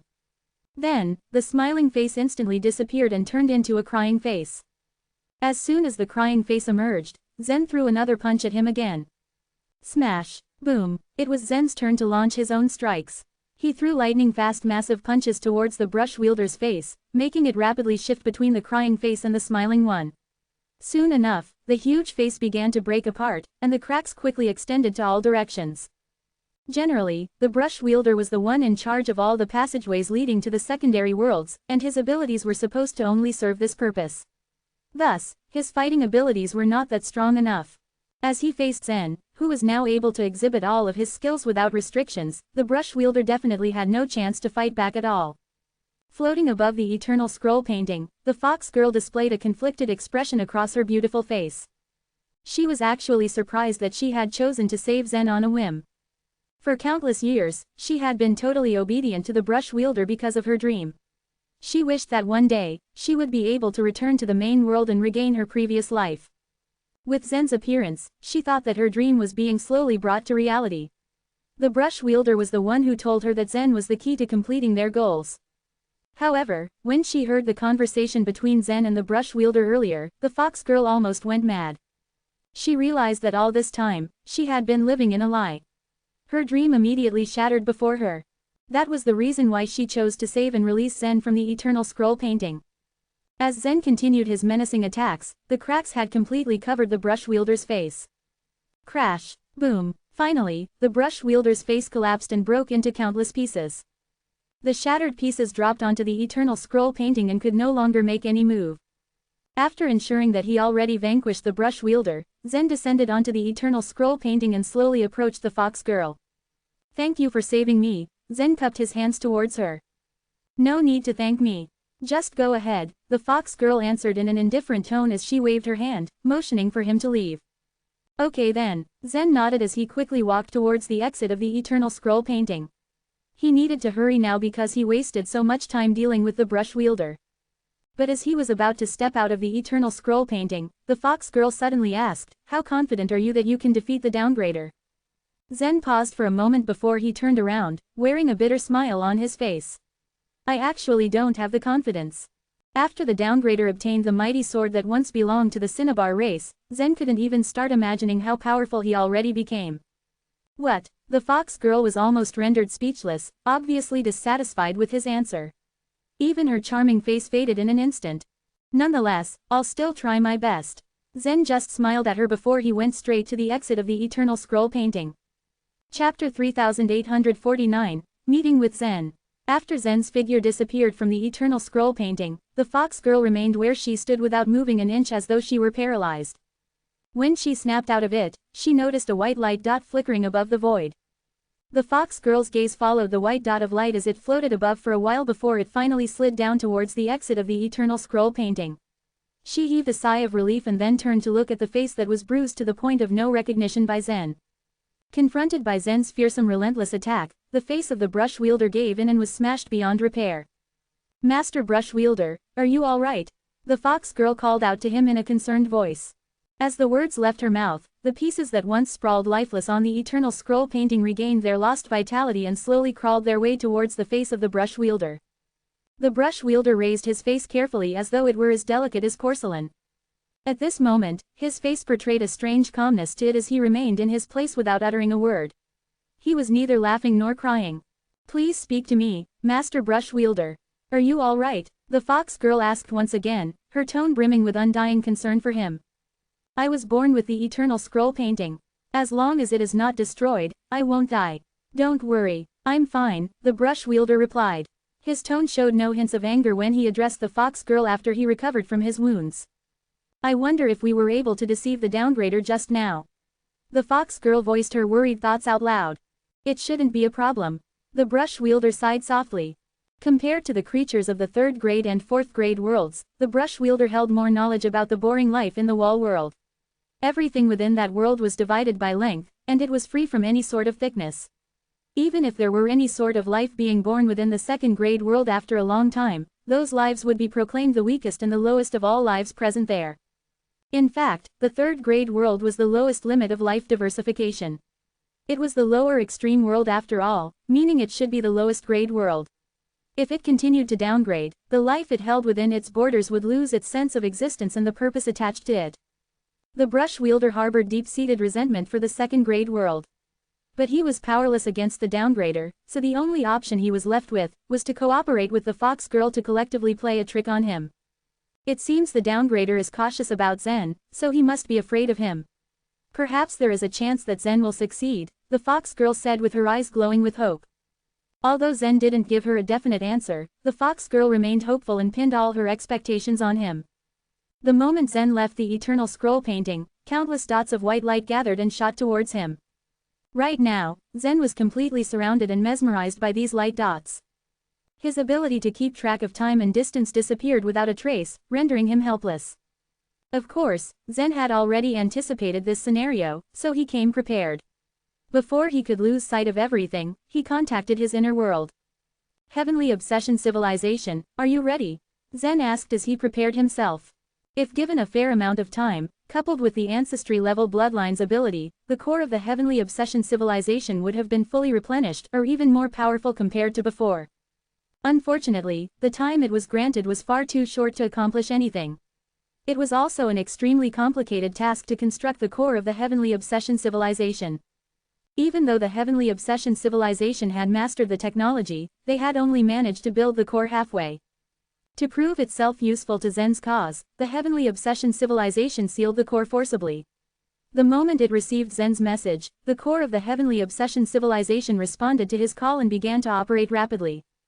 Yeah, I'm ready, let's do this, the Heavenly Obsession Civilization replied back to Zen with confidence. I need your help to decipher it. I'll do my best.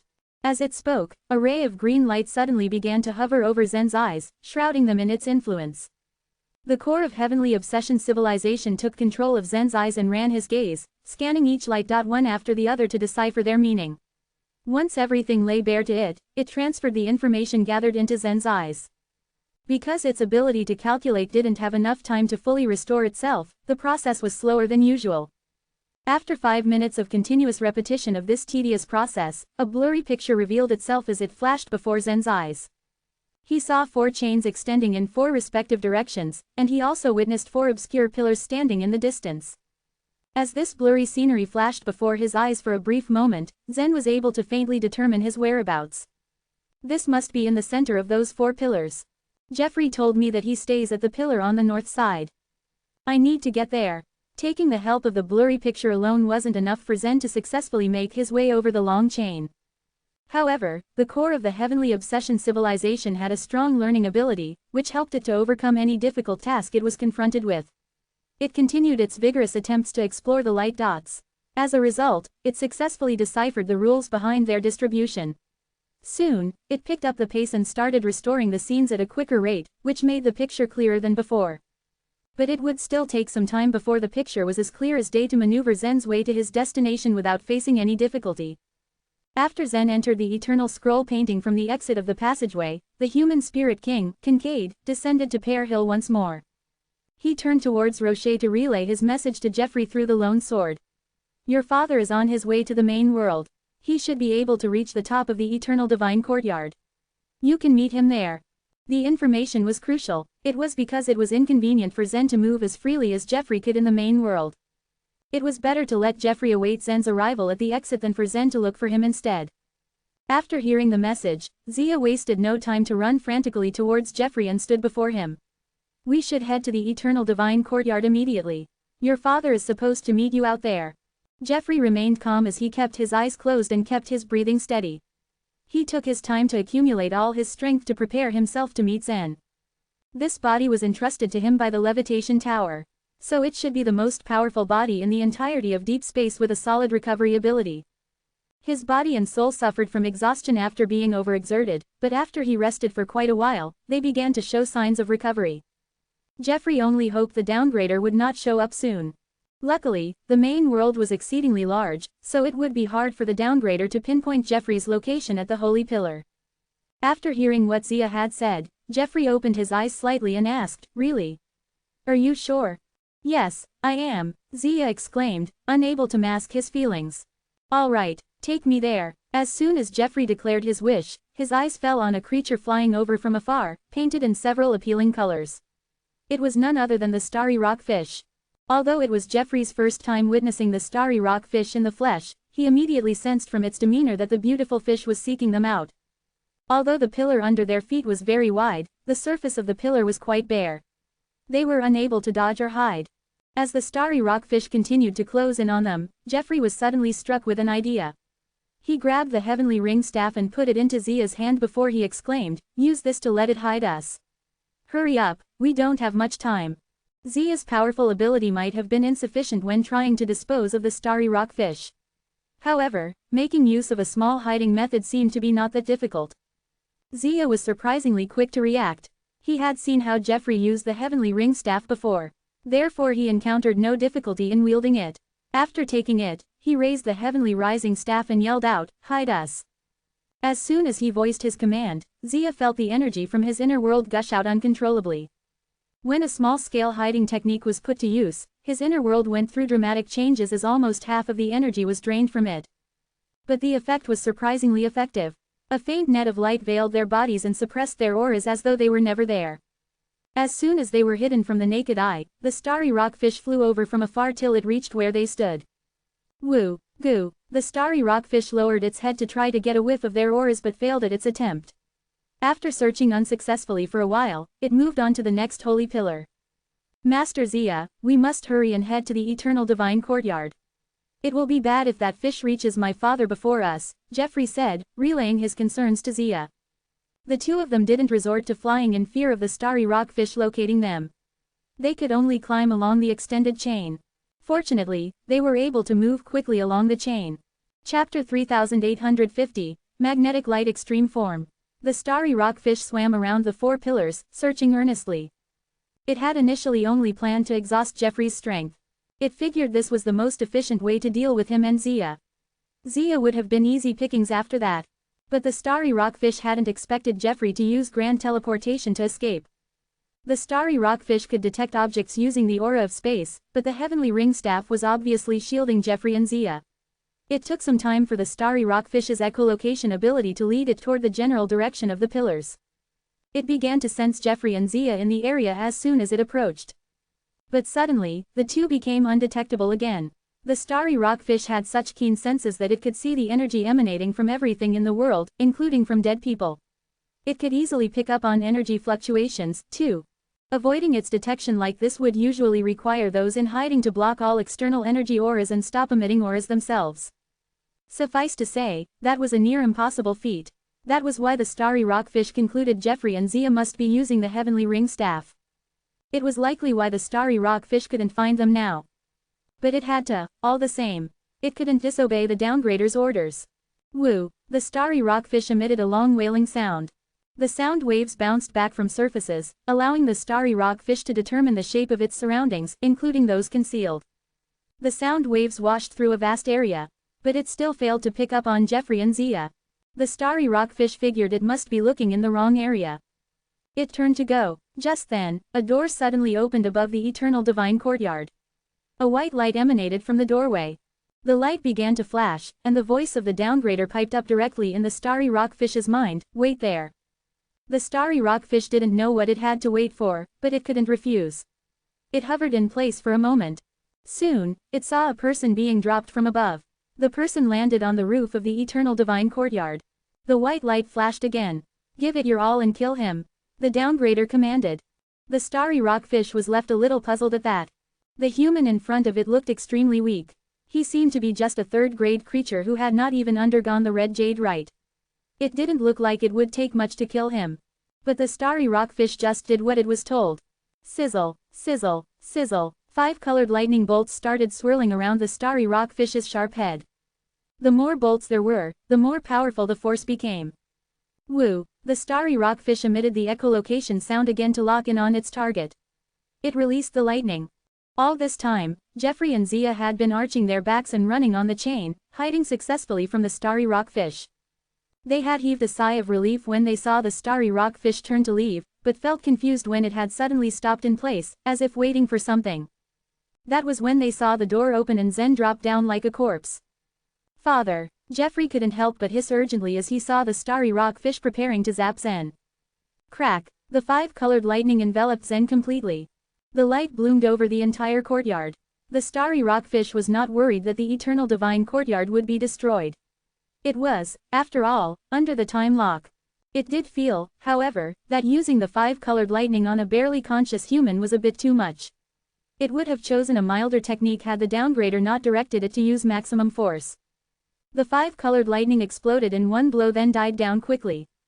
But the blinding light cleared up only to reveal the man completely unharmed. "I told you to give it your all." Even the brush wielder couldn't do much damage. The downgrader's voice chastised the starry rockfish. What? The starry rockfish was surprised to hear that. The brush wielder wasn't that powerful, but as the ruler of the eternal scroll painting, he was omnipotent there. The starry rockfish took on a more resolute attitude. "All right, then." The 5-colored lightning appeared around its head again. But this time, the colors were much deeper, the energy contained therein much stronger. Zen started to come around.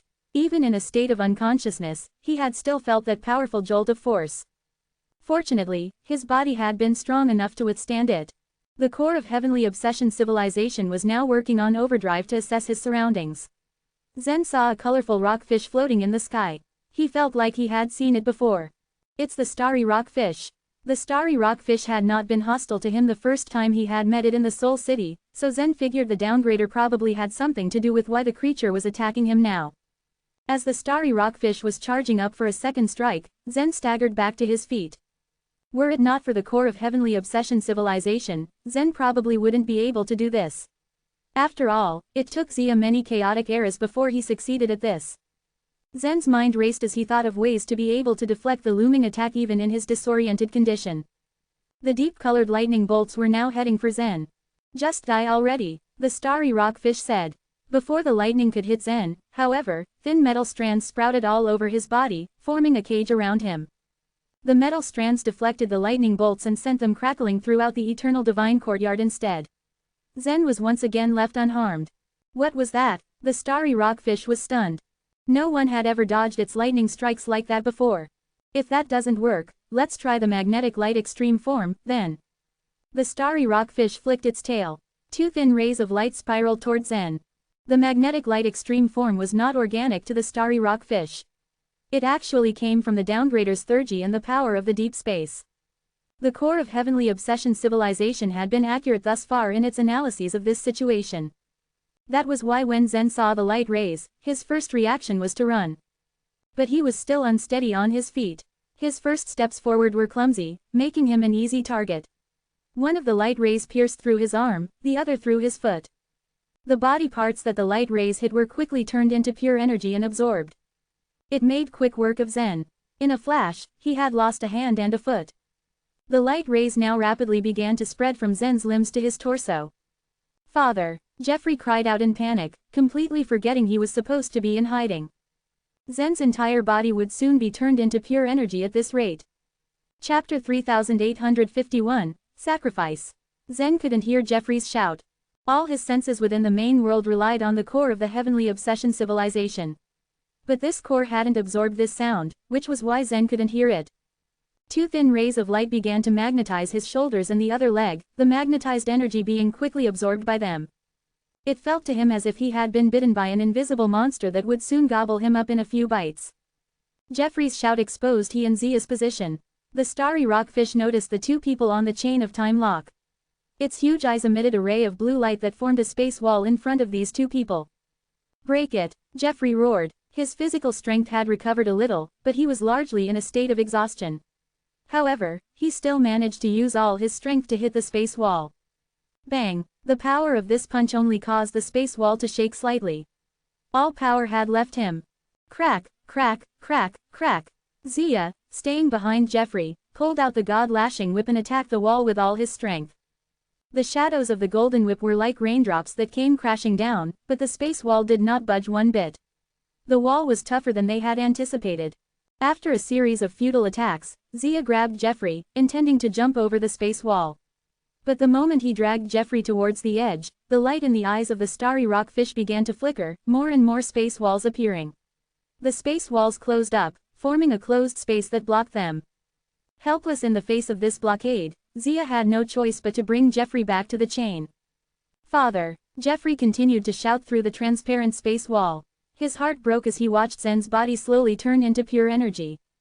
Zia's face darkened. Everything would be over if they were to be trapped here forever. The white light dot, which represented the will of the downgrader, suddenly drew a thin line and drilled into the body of the starry rockfish. The situation had been under control when the downgrader had begun to take control of the starry rockfish. And since there had been no room for resistance, the starry rockfish had easily submitted itself to the downgrader. Once its soul had finally landed and the downgrader had gained complete control of the starry rockfish, he said loudly, "You've done it. You've really done it. I'm surprised. I wondered if there was a slim chance. But you have really brought back the heavenly ring staff from the deep space. Good job. However, I have to take back the heavenly ring staff. You've only helped me get it back. I can now defeat you, which saves me a lot of trouble." Saying thus, he began to laugh. Zia's eyes lit up at the mention of the heavenly ring staff and were focused on it. Jeffrey had run out of energy now, while Zia's energy level was low. The only person who could use the power of the heavenly ring staff was Zen. He had the complete ancestry level bloodline in his body, which was also why Jeffrey had gone looking for the heavenly ring staff. At this, a bold idea came to Zia's mind. He couldn't exert the power of the heavenly ring staff, but could he send it to Zen? Zia knew it was a fleeting opportunity, given how Zen's body had become magnetized and was being devoured little by little. He reached out and grabbed the heavenly ring staff from Jeffrey's hand. Zia barked an order under Jeffrey's astonished gaze. "Send us there." Once he finished speaking, the energy in his inner world began to be constantly extracted. His inner world had been operating for a long time and had long formed a complete small world. Even though the heavenly ring staff had already extracted half his energy, the inner world had still not suffered too much loss. But Zia was beyond caring now. In addition to the inner world's energy, he also had the energy of the 3 other shore tokens in the inner world. Employing the spatial transference in the abstruse energy world consumed a great deal of energy. The remaining half of the energy in Zia's inner world had been absorbed, and the other shore tokens had also become dim. It was still not enough to feed the heavenly ring staff. Is this distance too long for you? Zia gritted his teeth and made a move, causing the 3 other shore tokens in his inner world to start burning. Splash! Although these other shore tokens were not holy items, they were, nevertheless, top-level other shore tokens. They were all connected to the top parts of the holy pillars. When these other shore tokens began to burn, 3 chains suddenly shone brightly. Burning the other shore tokens was a form of overuse. It could take more energy from the holy pillars in a short period of time, while at the same time, it could lead to a punishment that was worse than death. Zia was saddened when he heard from Jeffrey about the suffering that the primeval Lord of Heaven and the others had faced. His master and the other human heroes had the same level of awareness. How could he be afraid of death? Energy gushed out of the 3 burning other shore tokens like water at high tide. When ordinary people had burned the other shore tokens, there had always been a great movement since the violent energy was difficult to control. But the heavenly ring staff in Zia's hand could completely absorb the violent energy. Thus, Zia looked calm. Jeffrey finally sensed that something was wrong. Master Zia, what are you doing? Zia remained silent. His life force was fading away after he had burned the other shore tokens. His normally bright eyes dimmed, fatigue quickly overtaking him. It was at this time that the blue light began to flash on the surface of the heavenly ring staff, wrapping Zia and Jeffrey within it. They disappeared from their spots and in the next moment, appeared beside Zen. With the last of his energy, Zia stuffed the heavenly ring staff into Zen's palm. It all depends on you. Zia had barely finished speaking when the skin on his face cracked, and the dry muscles began to roll up. His bones withered and shattered, which was a counterattack from the holy pillars. The core of the heavenly obsession civilization transmitted this scene to Zen, who panicked as he held the heavenly ring staff in his hand. He couldn't understand why Zia would suddenly collapse like this. Although the heavenly ring staff had already fallen into Zen's hands, Zen couldn't use it at the moment. Neither his spiritual sense nor his voice could be transmitted within the main world.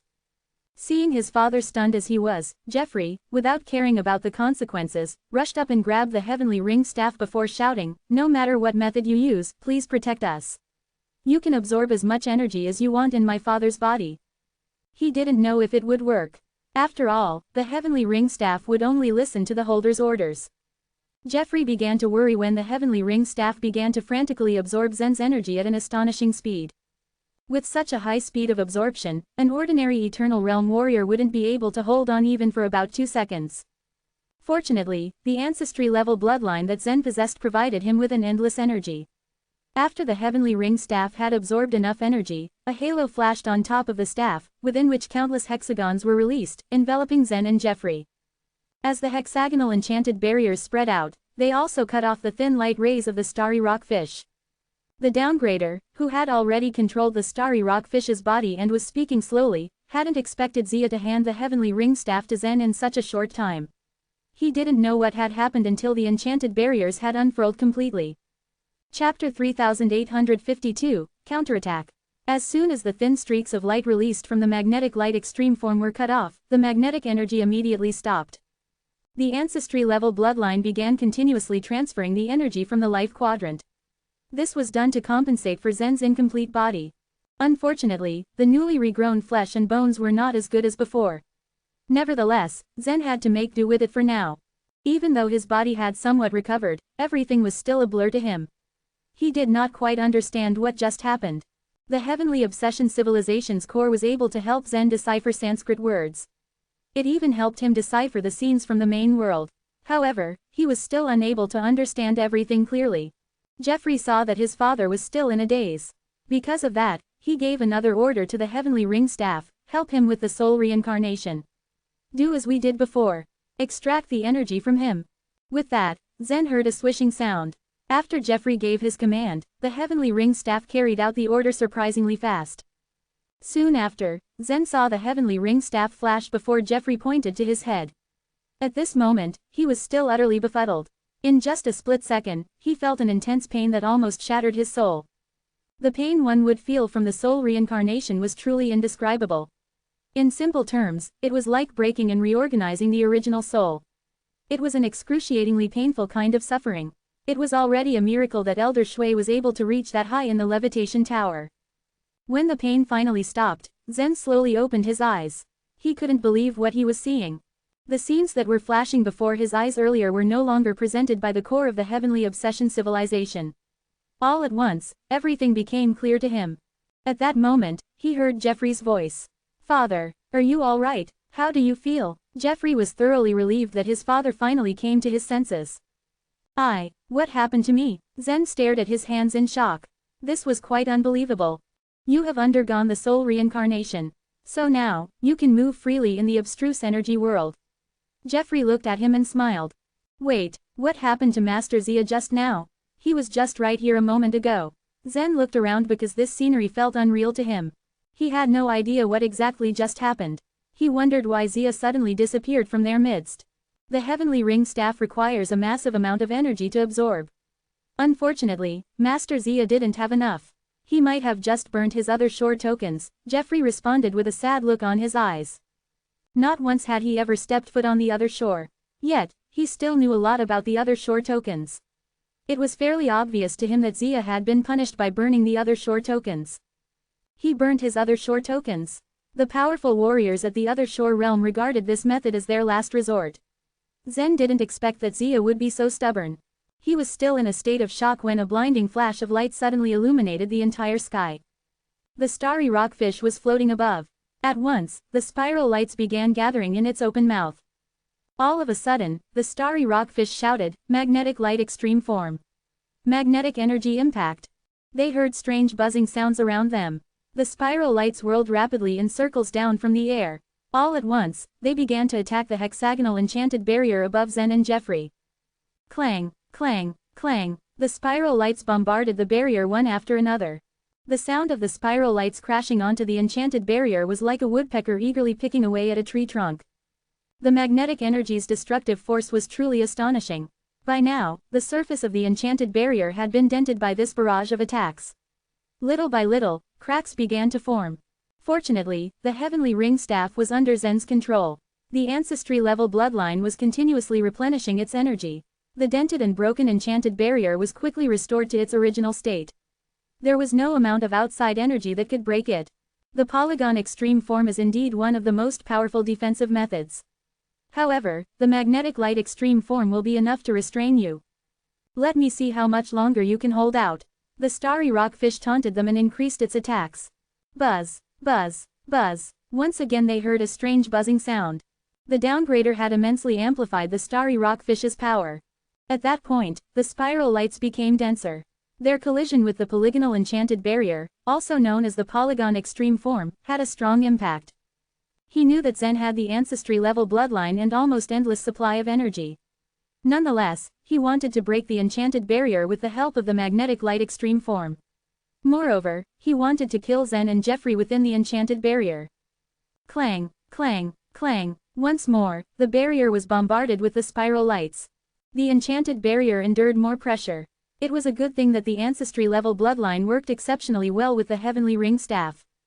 With an almost bottomless supply of energy, any cracks that appeared would be instantly repaired. Therefore, they could easily block the starry rockfish's energy. Again, don't stop until that barrier is completely shattered. The downgrader really pushed the starry rockfish's power to its limit. The real starry rockfish curled into a ball within the downgrader's mind. It was at a loss for words when it saw what the downgrader did. If the downgrader hadn't taken the time to speak to them slowly, it would have already killed these people. He wouldn't have to exert so much effort now. The starry rockfish was made out of pure energy. The energy within its body had been accumulated for countless years. But now, the downgrader released all its acquired energy all at once. The starry rockfish felt utterly crestfallen. Buzz, buzz, buzz. When the downgrader pushed its power beyond its limits, the 5 colored lights quickly dimmed. Moreover, the magnetic energy impact became erratic and broken. What just happened? The downgrader shouted confusedly. Unfortunately, all my stored energy has been used up. The starry rockfish sounded dejected and distressed. You are worthless. The downgrader cursed in anger. Nonetheless, it was obvious that using the starry rockfish against the ancestry-level bloodline was impractical. He failed to prevent Zen from obtaining the heavenly ring staff. Therefore, he was thoroughly frustrated and furious. Zen looked at the dimmed starry rockfish.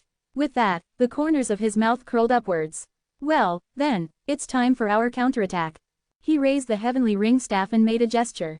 Embarrassed, he lowered the staff and turned around. How do I use the heavenly ring staff? He asked Jeffrey. Just give it orders. It can easily understand, Jeffrey answered. Hearing this, Zen nodded. He raised the heavenly ring staff once more and firmly said, "Kill it."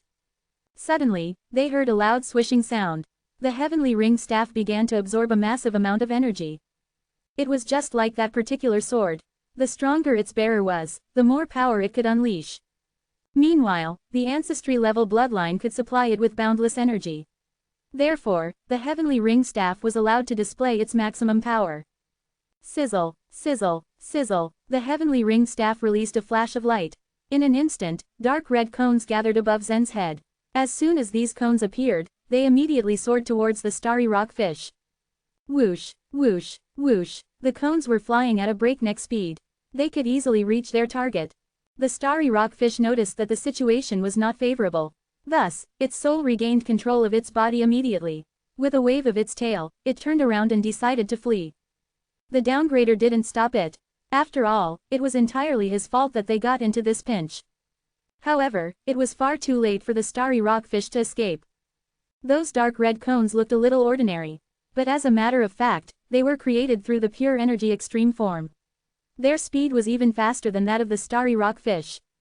Puff, puff, puff. Simultaneously, the cones found their target. Dozens of cones shot into the starry rockfish's body. With regards to its enormous size, the cones were just as small as thin needles. At first, the starry rockfish hoped that the cones weren't too powerful. But when the first cone exploded, it immediately knew that it was doomed.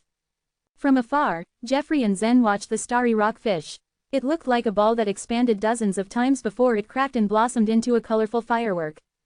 In the end, the dot of white light that belonged to the downgrader was unable to escape. It was annihilated along with the starry rockfish. Chapter 3853, Removing the Curse. The shock waves spreading across the sky didn't dissipate for a long time. The heat contained in these shock waves was astonishing, causing Zen and Jeffrey to feel like they were baking in the sun. The attack seemed ordinary, but its power is so terrifying. I didn't know the heavenly ring staff was this powerful. Zen originally wanted to say that the heavenly ring staff was more powerful than the irregular heavy sword. But on second thought, he felt it was not right. Both of them could make full use of the power in the deep space, but the difference was that the heavenly ring staff was more intelligent. There was also a spirit within the irregular heavy sword that wasn't as intelligent. Even the downgrader had managed to bewitch it. Not only could the heavenly ring staff understand human language, it could also make appropriate judgments and release the polygon extreme form and the pure energy extreme form when needed. Could it be that the spirit inside had retained its memory? Zen's thoughts were whirling. The heavenly ring staff is powerful, but I'm not weak either, Jeffrey said, thumping his chest. Only then did Zen's gaze focus on Jeffrey. Right now, Jeffrey was 20 feet tall, like a small giant. His strength had been completely exhausted, but he exuded a rich vitality, his every move vigorous. Zen had never seen such a perfect body before. Jeffrey, what has happened to make you so powerful? Zen asked, surprised. Not considering the treacherous beings, Zen's body, which had been tempered by the ancestry-level bloodline, was the strongest. But Zen was dwarfed in comparison with Jeffrey, despite being Jeffrey's father. He had been very clear about Jeffrey's strength before he had set out on this quest. It was difficult for Zen to imagine the kind of method that could enable Jeffrey to make such rapid progress. It's not just the body. Jeffrey laughed, releasing the last bit of soul force inside him. His soul was at the top level in the deep space. Although the power had been obtained pretty easily and it needed to be further honed, the aura alone that the soul had released was terrifying. Zen was stunned, but before long, his face lit up. I hadn't expected you to improve your power so greatly on this trip. Jeffrey's head lifted proudly at his father's praise. He didn't have to live under his father's glory any longer. They didn't remain in the main world for long. On the one hand, time was precious. On the other hand, he was afraid that the downgrader would cause them more trouble. They collected Zia's cremains before they returned. If it hadn't been for Zia's sacrifice at the critical moment, the situation would have turned into something completely different. Jeffrey's eyes misted as they collected Zia's cremains. Zia had been the only one to accompany him when he was exploring the world. He was sad to see Zia die. Us humans have lived through 1,000 eras just to win this fight. Everyone should be ready to sacrifice, be it Zia, me, or those human heroes. You have now undergone a complete transformation. You must have the will to sacrifice yourself, Zen said seriously, noting the emotion on Jeffrey's face. No father was willing to sacrifice their children, no matter how noble the course they were pursuing. But they were now facing a life and death situation. All creatures in the third-grade world had no choice but to fight. Saying thus, Zen patted Jeffrey on the shoulder.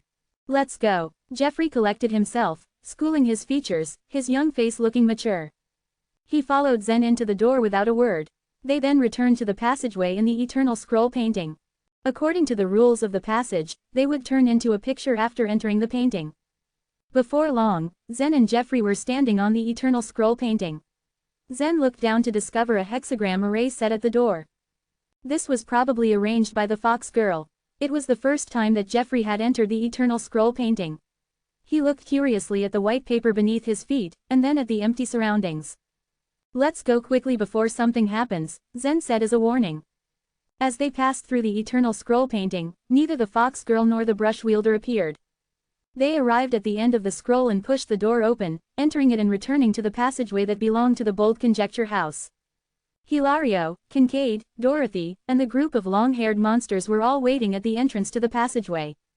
Dorothy's face looked like it was covered with a layer of ice and snow, so cold was the expression she wore on it. Kincaid, on the other hand, sat beside his daughter, smiling. He had irritated his daughter, thus he was given a cold shoulder.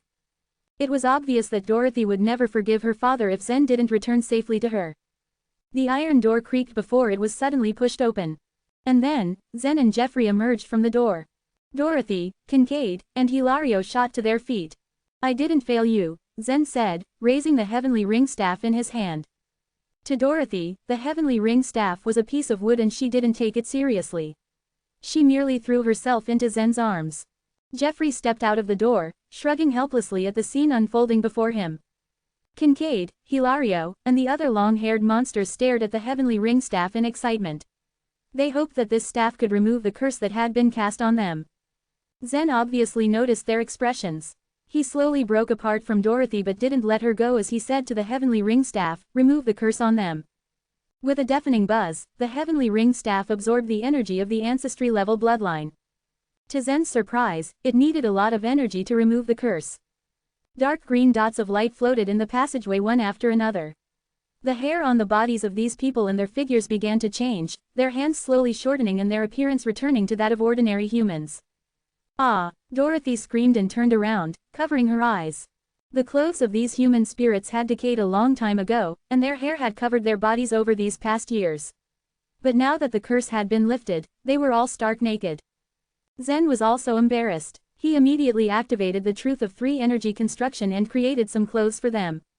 These human spirits of the Bold Conjecture house had been living in the form of long-haired monsters for countless years.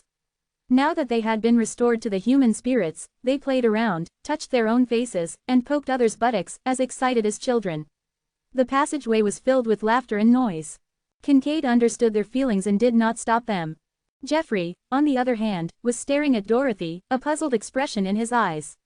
It seemed that there was something he couldn't figure out. Jeffrey, what's wrong? Zen asked, unable to understand why Jeffrey was reacting thus. I've seen a person who looks just like her, a splitting image of her, said Jeffrey. Really? Zen relaxed, not taking it seriously. Maybe it's just a coincidence. There were hundreds of billions of people in the world. It was possible that a lot of people looked alike. One would be able to find someone from the primitive land who looked just like Dorothy. But Kincaid asked, where did you see the person? In the chaos. She is embedded in the wall of chaos. Her entire body can't move. Moreover, she carries a holy item. I saw her through the light ray of that holy item, Jeffrey said. What? Kincaid's expression changed dramatically. Zen also realized that something was wrong. If a woman embedded in the wall of chaos looked very much like Dorothy, he was afraid that it was not, after all, a coincidence. Chapter 3854, Buds. Kincaid stared at Jeffrey and pursued the matter further. As the holy item, the evil bead. The evil bead. Jeffrey grew pensive for a moment and replied, I'm not certain of that, but it resembled a round piece of metal. Was there anything unusual about her facial features? Kincaid questioned further. Her facial features. As he tried to remember all that he had seen, Jeffrey suddenly clapped his hands as he exclaimed, now I recall, I think she had frightening eyes, and they were slitted like those of a snake. The snake eyes were the most striking feature of that woman. Upon hearing what Jeffrey said, Kincaid suddenly fell silent, while Hilario silently let out a sigh beside him. Dad, who is that woman? Dorothy asked. She could tell from Kincaid's earlier emotions as well as his sudden silence that he knew without any doubt who the woman was. She wanted to get the answer from him. She's your mother, Kincaid answered in a somewhat bitter voice. My mother? Dorothy asked in confusion. If she is my mother, why is she imprisoned in the wall of the chaos? In the past, her father had defeated us all. I believed she was dead back then. Now, it appears that her father showed mercy to her. Her imprisonment in the wall of the chaos must be her father's punishment, Kincaid slowly explained. Dorothy, Zen, and Jeffrey were all momentarily stunned by his words. Zen was the first to figure it out, and he said, is her father the Snake Spirit King, Cornelius? Yes, Kincaid admitted. She is Cornelius' daughter, Itzel. Although the Four Spirits sect was an entity, the four sects were comprised from different races, and each hailed from their own ancestral lands. Their lifestyles varied greatly from each other. Normally, a snake spirit had a large number of offspring, and competition among them was extremely cruel. Cornelius was reputed to have hundreds of thousands of children, but most of them had died before they reached adulthood. The cause of their death was mainly the fierce internal family strife, and only those who were strong enough to survive were considered deserving enough to be Cornelius' descendants. Compared with his other children, Itzel had led a charmed life. In the past, the Bold Conjecture House had required the study of the bloodlines of the four leaders' children. Technically, the leaders only required one of their children to give blood. However, the Snake Spirit King had instead sent them an egg. After Itzel's hatching, the Bold Conjecture House had wanted to return her, but the Snake Spirit sect had become indifferent to her fate. They had then allowed the Human Spirit sect to deal with her as they pleased. Following that, Itzel was raised in the Human Spirit sect. Compared to her several 100,000 siblings, Itzel was therefore undoubtedly much luckier. She grew up in a relatively stable environment. She performed well there and showed a willingness to accept the human spirit's culture. She didn't like her original identity as a snake spirit. Therefore, the Bold Conjecture House had helped her to assume a human body and turned her into a beautiful human spirit. The only mark that could prove her original relationship with the snake spirits was the golden crescent-shaped pupils in her attractive eyes, which was a typical feature of snake spirits. With the abilities of the Bold Conjecture House, it was a small matter to remove the snake pupils for her. Once those were removed, nobody would know that she was actually a snake spirit. However, she had insisted on keeping her snake pupils as a reminder of where she came from. Cornelius had never cared for Itzel, and he had almost forgotten that he actually had a daughter who lived within the human spirit sect. It wasn't until Kincaid and Itzel fell in love that Cornelius recognized his daughter through her snake pupils. Discovering the truth, he had opposed their relationship vehemently. This was the first breach of trust between the snake spirit sect and the human spirit sect. At that point, Kincaid had given the Snake Spirit King a king's ransom in exchange for his compromise. As a result, the Snake Spirit sect had never mentioned this matter again, and Cornelius had disowned Itzel as his daughter. Her father is the Snake Spirit King, so, my mother is a snake spirit. Dorothy muttered to herself. Kincaid stared at her and gently asked, does this fact disgust you? In fact, he had questioned Dorothy about this in her previous life. However, he wanted to confirm her answer once again. Why, she is my mother, after all. What does that have to do with her identity? Dorothy observed in confusion. I think our focus should now be on where my mother is trapped in the chaos and whether we can save her, she added. Kincaid flashed a relieved expression at her answer and replied firmly, of course. We must rescue her. Dorothy's positive attitude towards her mother was good news for Kincaid, and he was obviously most satisfied by it. Zen was able to leave the passageway immediately by reciting the illusion-breaking rune. However, Dorothy and Kincaid were left with no option other than to enter the primitive land through a process of descent. Jeffrey's options were even more complicated. He had left the chaos through the deleting space. Though he had entered the other shore, his physical body wasn't in the primitive land, so the illusion-breaking rune wouldn't work for him. In the end, Jeffrey also chose to return by means of descending, and he landed steadily on the jadeite platform. On the staircase reaching up to the jadeite platform, Letitia had been standing there like a sculpture for a long time, and her beautiful eyes were filled with anxiety and uneasiness. Even when she saw Zen open his eyes, she didn't step forward to acknowledge him. Jeffrey had been gone for a very long time, and she had missed her son so much. If she still couldn't be reunited with her son at this time, she would pester Zen until he returned Jeffrey to her. To her surprise, Jeffrey soon appeared and landed in the center of the jadeite platform. However, his bulky figure startled everyone present. "Jeffrey, how did you become like this?" Letitia stormed up to the jadeite platform and grabbed Jeffrey's burly arm, tears streaming down her cheeks. Although she hadn't personally witnessed Jeffrey's journey, she had already imagined it thousands of times in her mind. She feared her son must have experienced all kinds of trials and tribulations on the quest. "Mother, I'm well. I have become like this because my body has grown so strong, and I can't find a way to shrink it," Jeffrey rushed to explain. "Really?" Letitia skeptically raised her eyebrow at his explanation. "It's true. I bet that nobody throughout the entire chaos could now match me in a melee combat," Jeffrey confidently assured her. He had grown adept at comforting his mother. "Do you mean to say you are more powerful than your father now?"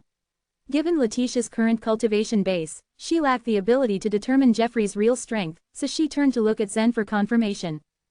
Zen nodded with a solemn look. "He's right. His body has gained experience and unimaginable strengthening, and even I can't hold a candle to him now." After hearing their explanations, Letitia finally smiled through her tears. Since her son had returned safely, and his strength had increased to such an extent, her pent-up sadness quickly vanished like mist before the sun of her joy. 6 hours later, in the center of the primitive land, the heavenly ring staff floated in isolation in the air. Thin but long streaks of blood rained down from the blood-red sky and tightly wrapped around the heavenly ring staff. After Jeffrey first gained control of the heavenly ring staff, he had tried to infuse his consciousness into it. However, his small wisp of consciousness had disappeared without a trace, and it was immediately devoured by the heavenly ring staff as energy. It was not easy to completely subdue the heavenly ring staff, and the task was left to the ancestry-level bloodline. The moment the streaks of blood wrapped around the heavenly ring staff, the ancestry-level bloodline started to notice a massive amount of energy being drawn away by the heavenly ring staff. Zen also sensed that there was a strong energy flow across the primitive land. The ancestry-level bloodline didn't stop the energy supply. Instead, it was willing to offer the heavenly ring staff as much as it wanted. Regardless of how much energy it required to activate the staff, it would be satisfied as long as it continued to supply it. As the energy flow fused with and filled the heavenly ring staff, its surface, which looked like a withered branch, began to radiate an aura of life. On the top of the staff some green buds even grew, and these were about to bloom. Chapter 3855, Illusory Vision. Buzz. A tiny ring grew out of the heavenly ring staff and floated on its side. It was purple and was surrounded by purple lightning bolts. Zen, who was not too far away, could feel the power of those purple lightning bolts. The power wasn't the energy of the fourth-grade world. It was an energy of certain extreme form from the deep space. Buzz. A second ring floated out of the staff. There were 2 spiral lights at the center of the ring. One was black, and the other one was white. The 2 lights intertwined and completely filled the whole ring. Zen had seen these lights before. The starry rockfish had once used this power to turn Zen's body into energy. They were the power of the magnetic light extreme form that could magnetize substances into energy. Buzz. Buzz. The third ring came out, and then the fourth one, and the fifth one. One after another, rings grew out of the heavenly ring staff and lined up neatly around it. As Zen watched all of these occurred, a word suddenly popped out in his mind: the map.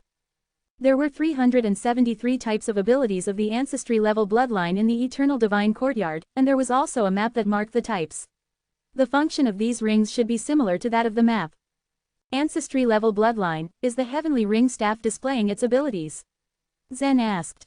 After a moment of silence, the ancestry-level bloodline said, "This is more than a display of abilities.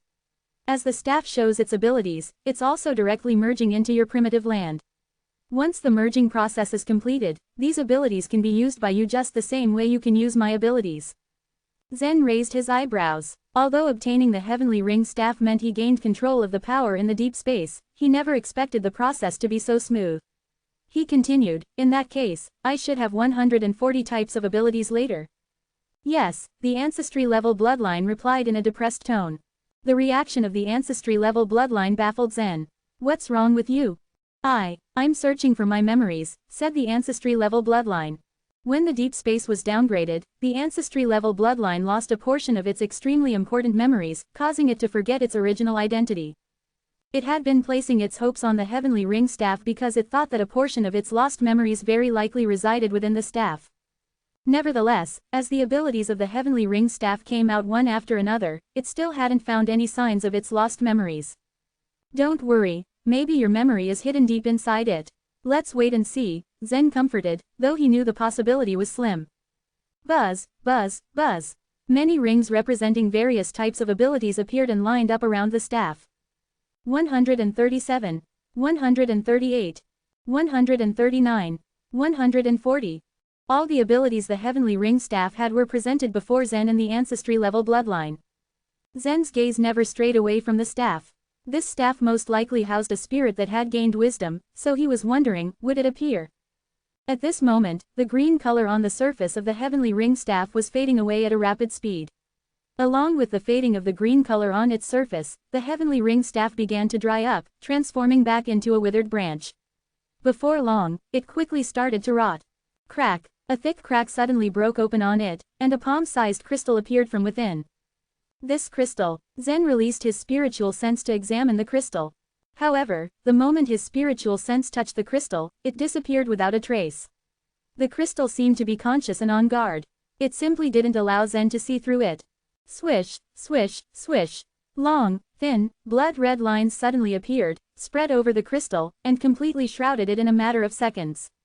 Right at that moment, the ancestry-level bloodline said, "This crystal is the spirit of the heavenly ring staff. It won't allow strangers to touch it, but it might have my memories within it." An understanding expression appeared on Zen's face. "Can you touch it then?" "I'm not sure, but I'll try. Leave this crystal to me.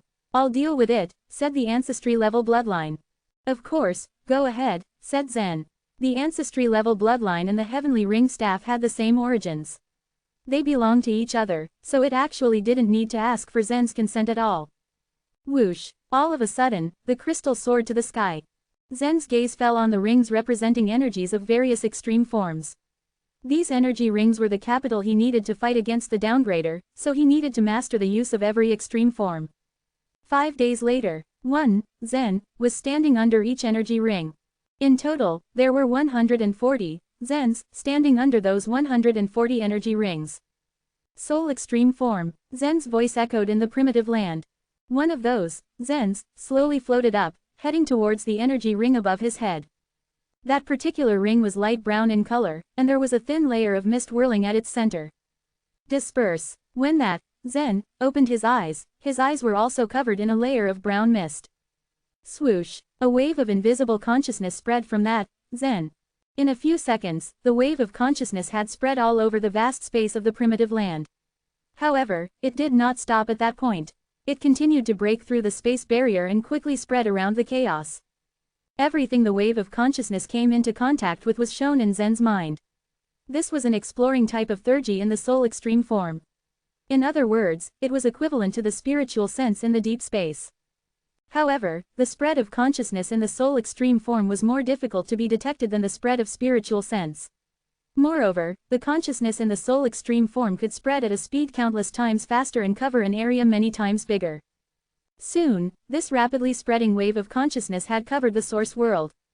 Above the center of the source world, there was an exquisite building. The building was made of pure black metal, and it was filled with countless black chains that bound an avatar of the evil god inside the building. This avatar of the evil god was a sentry.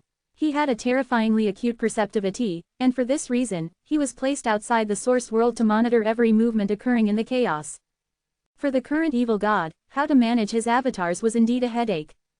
Every avatar was extremely intelligent, and their rebellious nature was engraved in their bones. The evil god had no choice but to forge a special kind of metal to trap the avatars that had tried to betray him. When that unnoticeable wave of consciousness spread to the source world, the avatar suddenly raised his head. A trace of surprise appeared on his sinister face. That direction, it's the primitive land. This consciousness is the illusory vision in the soul extreme form. Has he also comprehended the power of the deep space? Interesting. Zen's performance isn't bad. Master, did you feel it? I'm curious. Are you feeling afraid now? Ha ha ha. 5 minutes later, That wave of consciousness had already enveloped more than half of the chaos. Zen also noticed the giant pyramid the evil god had mentioned. But this time, Zen's focus wasn't on the giant pyramid. He wanted to help Dorothy find her mother, and this soul extreme form was naturally the best way to achieve his purpose. Just as his consciousness spread past the boundless inner wall of the chaos, Zen suddenly discovered that tens of thousands of heads were piled up on the inner wall. It was such a rare scene to behold. Because these heads should have devoured each other until only one head remained, the last winner that would grow huge from devouring the others. Only when those heads had a common goal would they pile up on the wall like that. Zen controlled his consciousness, directing it to see through these heads. Once he did, he finally saw a woman embedded in the wall. Chapter 3856, Exhibition. Zen saw that the woman was protected inside an invisible enchanted barrier. The huge heads moved along the edge of the barrier, trying to chomp at her. They scrambled almost desperately, trying to devour the woman, but the barrier stopped them from doing so. The woman was stoic and emotionless, closing her eyes slightly, so Zen could barely make out whether she had the pupils of a snake. But this didn't matter. The woman had a striking resemblance to Dorothy. Just as Zen was about to withdraw his consciousness, the woman's eyes suddenly popped open. Her golden pupils revealed a trace of confusion mixed with wonder. Logically speaking, creatures of the fourth grade world shouldn't have been able to sense the aura of the illusory vision, since the consciousness transmitted in this way was a very small wisp and was activated in the soul extreme form. The evil god was an exception, only because he had also grasped the power of the deep space. As for this woman, she was a snake spirit. Among the four spirit sect, the snake spirits had the most acute perception. Upon sensing the faint disturbance, she immediately could tell that someone was there, despite it being extremely difficult to detect where it was exactly. Is someone spying on me again? She wondered aloud. If yes, then that would be good news for me. Things shouldn't go the way my father says they should go, she continued, a trace of anger in her voice. He said that he can control the overall situation of the chaos, but I bet he must have been met with opposition. Am I right? Narrowing her hatred-filled eyes, she shouted, if you are someone who opposes him, please, stop at nothing to kill my father. Her voice rang throughout the space, and Zen could tangibly feel her anger. While she might have been the daughter of the Snake Spirit King, she had grown up in the human spirit sect. All of her skills were taught by the human spirits of the Bold Conjecture House. The only thing that Cornelius had ever given her was the evil bead that hovered above her, which had been his wedding gift to her. No matter how she viewed it, it was a great honor for her to receive a holy item from her father. It had even made her siblings seethe with jealousy. That was the only time she ever felt some semblance of affection from her father. Unfortunately, she later realized that the evil bead was not a gift at all, but a weapon in disguise.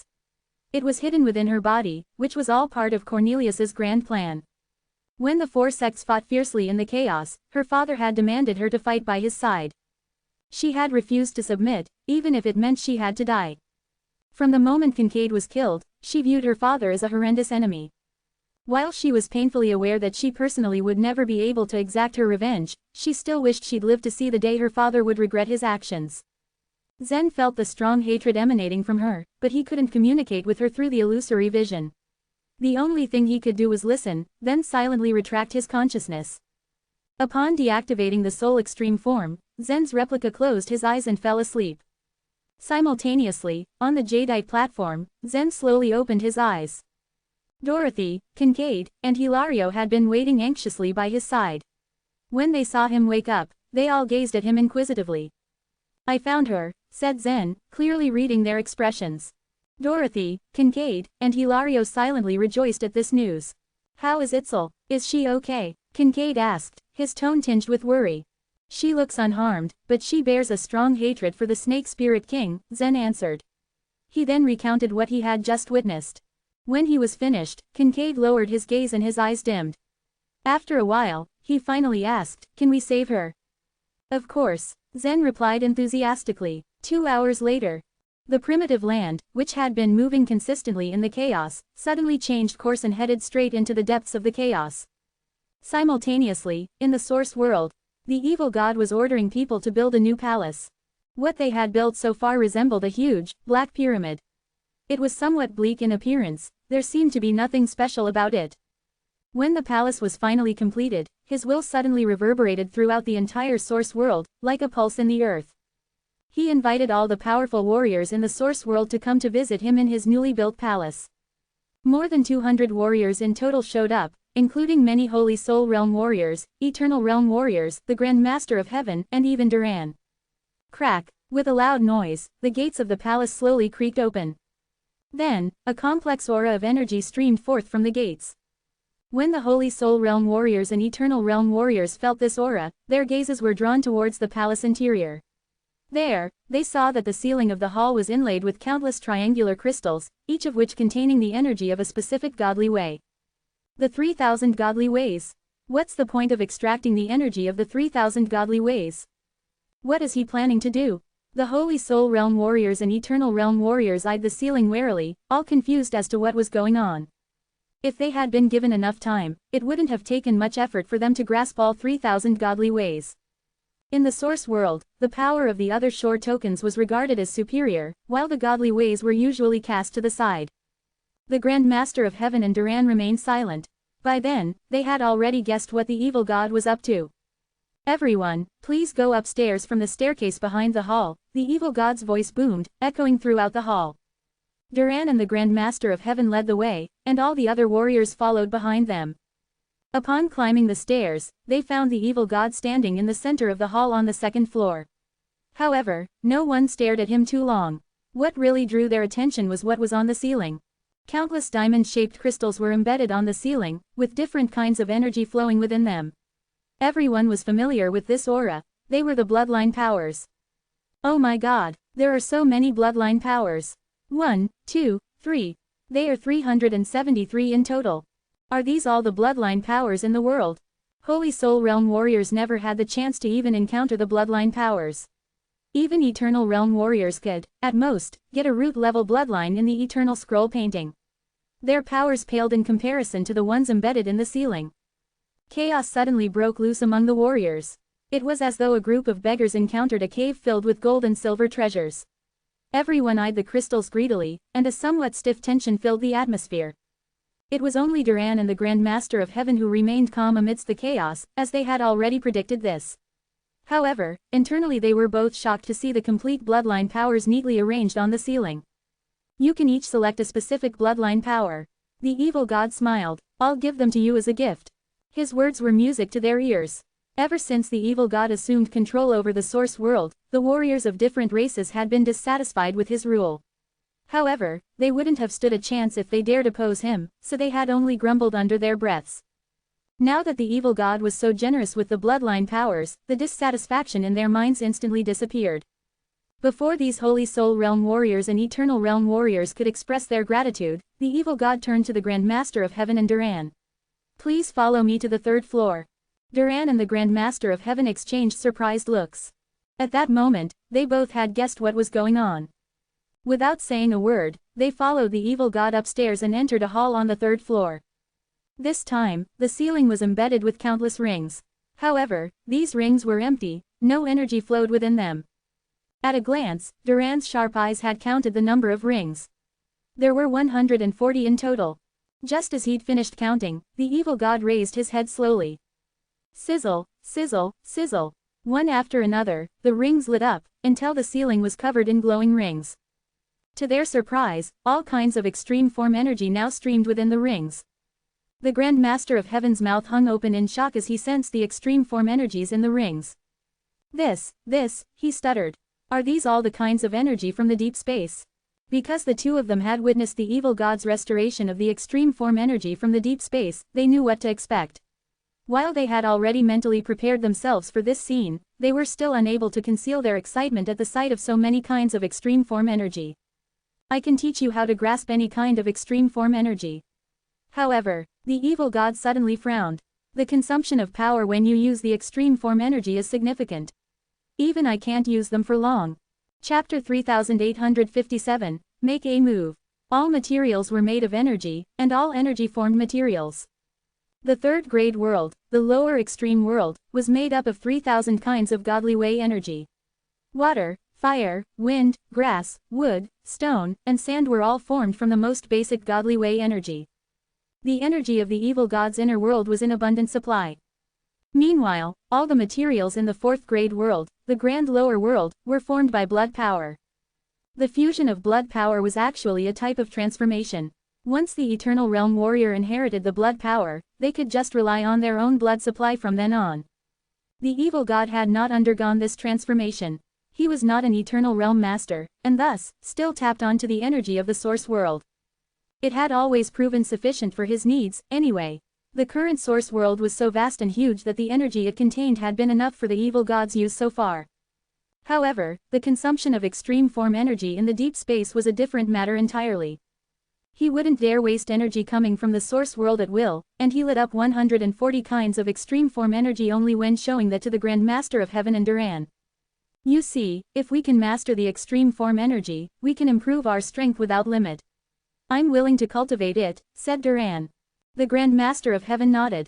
The power at this advanced level is certainly far greater. It's on a completely different level. Teach me and I will forever be grateful. Having witnessed the display, Duran, too, came to acknowledge that extreme form energy surpassed blood power in all aspects. As you wish. The evil god knew they'd make that choice. The Grand Master of Heaven looked at the end of the hall. There was a staircase there leading to a higher floor. So there's still a fourth floor here. Does it have an even higher level power? The Grand Master of Heaven asked. The Grand Master of Heaven knew the evil god better than Duran did. He knew the evil god was extremely selfish. If he was willing to teach them something, it only meant he was hiding the stronger strength in his arsenal. He had heard the evil god mention the field last time. In such a short period of time, he had already thoroughly comprehended the power of the deep space. It was highly likely he had also mastered the higher level power. The fourth floor is not open for the time being, the evil god said curtly. He waved his hand dismissively and left the matter at that. Both the Grand Master of Heaven and Duran raised a brow at this, but kept quiet. The evil god was probably the most talented warrior they had ever met. Just then, a voice piped up in the mind of the evil god. It was a message from the evil god acting as the sentry. The evil god tilted his head, narrowing his eyes as he listened. His lips curled into a sneer. Something strange is going on with the primitive land. Zen's primitive land, the Grand Master of Heaven asked. The evil god nodded. It appears to be flying to the right and speeding up. Why is it doing that? The Grand Master of Heaven asked with concern. The evil god shook his head. I don't know yet either. He knew that Zen had obtained the power of the deep space, infusing the primitive land with greater strength. It was huge progress, but he felt even that wasn't enough to match up to the downgrader. The evil god had warned Zen that neither of them should act rashly about it. He could just let the primitive land devour the heads and grow stronger. After all, the larger the primitive land became, the more energy it contained. So this sudden move seemed unwise of Zen. Are we going to follow them? The Grand Master of Heaven asked. The evil god pondered for a moment and answered in the affirmative. The source world alone wouldn't be enough to deal with the downgrader. The evil god intended to bring the source world and Zen's primitive land closer together so they could join forces. They would just be defeated in succession if they acted alone. Hence, 2 hours later, the huge source world began to turn slowly. The evil god working as the sentry shook the thick black chains on his body and stretched out a hand. 30 degrees towards west, rotate. The whole source world revolved slowly under his command. When the source world had turned 30 degrees, the sentry barked out, move forward. Rumble. The source world started to move forward, growing faster and faster as time went by. The authority to control the source world actually lay with the real evil god. The sentry only predicted the actions of the evil god and relayed the orders. As this happened, a giant pyramid spun at high speed in the depths of the chaos. This was the burial land that had already massively expanded. The burial land was filled with chaotic power, dark and obscure. As the burial land grew, the monsters that inhabited it also became immensely powerful. However, they didn't dare to approach the mountain at the center of the burial land. The master of this world was staying on that mountain. It was a giant snake. The giant snake had a nasty disposition. He devoured any living creature that dared to approach him. The area within 1,000 miles around the mountain thus became the dangerous, forbidden territory. Just then, 2 moon-shaped objects appeared over the mountain top. The monsters knew what they really were. They were the eyes of the awakened giant snake. Buzz. The downgrader materialized on top of the mountain. The snake spirit king lowered his head. Greetings, downgrader. The downgrader once referred to himself only as the black light to the snake spirit king. The Snake Spirit King never imagined that the black light was actually the downgrader. The downgrader only revealed his true identity after the battle in the Jade Pure Realm. That was when Cornelius realized he would never be able to return his hometown, the main world. The Snake Spirit King's only value to the downgrader now and his only chance of survival were to control the burial land well. They're all on the move, the downgrader said. On the move? Where are they headed? The Snake Spirit King asked, puzzled. 30 degrees to the west, the downgrader said, pointing in a direction. The Snake Spirit King seemed a little surprised at this. Are they looking for my daughter? He asked, after a pause. The Blood Snake Girl, the downgrader corrected. But how did they know her location? The Snake Spirit King asked. The chaos was so huge that even huge chaos clouds seemed insignificant. What more a person? It should have been impossible to find her. She was embedded in the inner wall of the chaos, after all. The soul extreme form, the downgrader replied. The illusory vision in the soul extreme form can explore the boundless world. They used this method to find the Blood Snake Girl. The Snake Spirit King drew a breath. How did they obtain the power of the deep space? The downgrader's 6 pairs of eyes flickered down. Like the members of the Four Spirits sect, he, too, was unable to return to the main world. He had deployed the irregular heavy sword and controlled the starry rockfish, but even then, he had failed to prevent Jeffrey from taking back the heavenly ring staff. His failure would always bring him deep shame. They can still be defeated even if they have the deep space power, the downgrader said coldly. Are you planning something? The Snake Spirit King's interest was piqued. All his dreams had been shattered, but his malevolence remained intact. He knew he was on a slow descent to hell, but he hoped that he could bring everyone down with him. Chapter 3858, Setting Itzel Free. The downgrader silently glanced at the Snake Spirit King and mockingly asked, You want me to make a move now? It's up to you, Master. I am at your disposal, the Snake Spirit King said as he submitted with a lowered head. He was afraid that the downgrader would read his mind. The Blood Snake Girl has fulfilled her mission. It doesn't matter if we let her go, the downgrader said.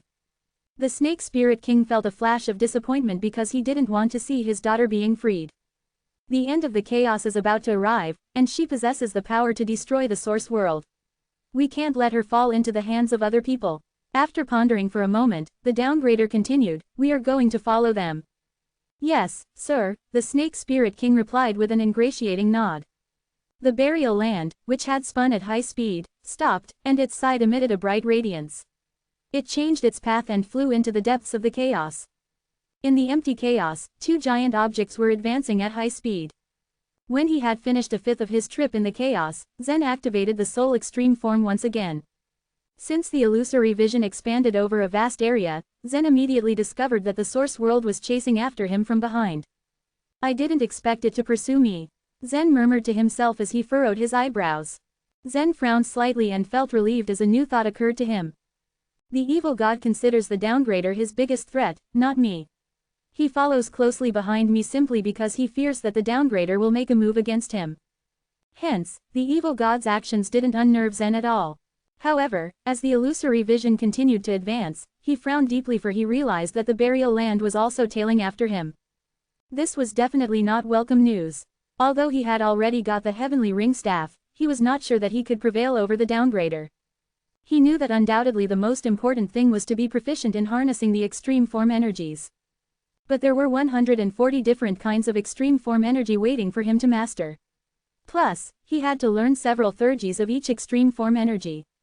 Hence, it was no small task to master all those energies. While the primitive land headed west, Zen had been constantly testing these extreme form energies, not even pausing for sleep. 10 days later, the primitive land slowed down as it approached a mark 1,000,000 miles from the inner wall of the chaos. The heads were still tirelessly stirring, obstructing Itzel's vision. However, she still saw the massive primitive land while it was still 1,000,000 miles away from her. What is that? Itzel mused. There was a trace of confusion shining in her eyes. Trapped within in the wall, she had seen lots of things in the chaos. But never had she seen a huge world approach. Was this world sent by the force hostile to my father? She had been trapped there for over 1,000 chaotic eras, and nothing had stirred her. But at this thought, her heart beat faster in excitement. Over the years, she had come to believe that no one would come here and set her free. But now that there was a slim chance, she couldn't control her excitement and longed to seize the opportunity.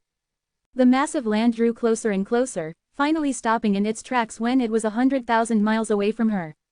From her vantage point, the primitive land had collided against the inner wall of the chaos. 5 minutes later, Zen could be seen, floating in front of the primitive land. He stretched forth his finger, and ripples appeared in the space in front of him. The ripples twisted the space upside down, folded it up for 100,000 miles, and then restored it to its normal shape. Suddenly, Zen was 100,000 miles away from where he had previously been. Crack, crack, crack, those heads were originally slamming into the wall of chaos with force non-stop. All of a sudden, they sensed the burst of a life force coming from behind them.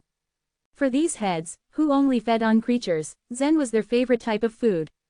They all gave up on Itzel, turned around, and came at Zen. As soon as those heads left, one after another, a huge wall came into Itzel's view. The primitive land was massive, plus, it was so close to her. As a result, she could only see the wall. But then, she caught sight of Zen not far away. It's a human being. Surprise crept onto Itzel's face.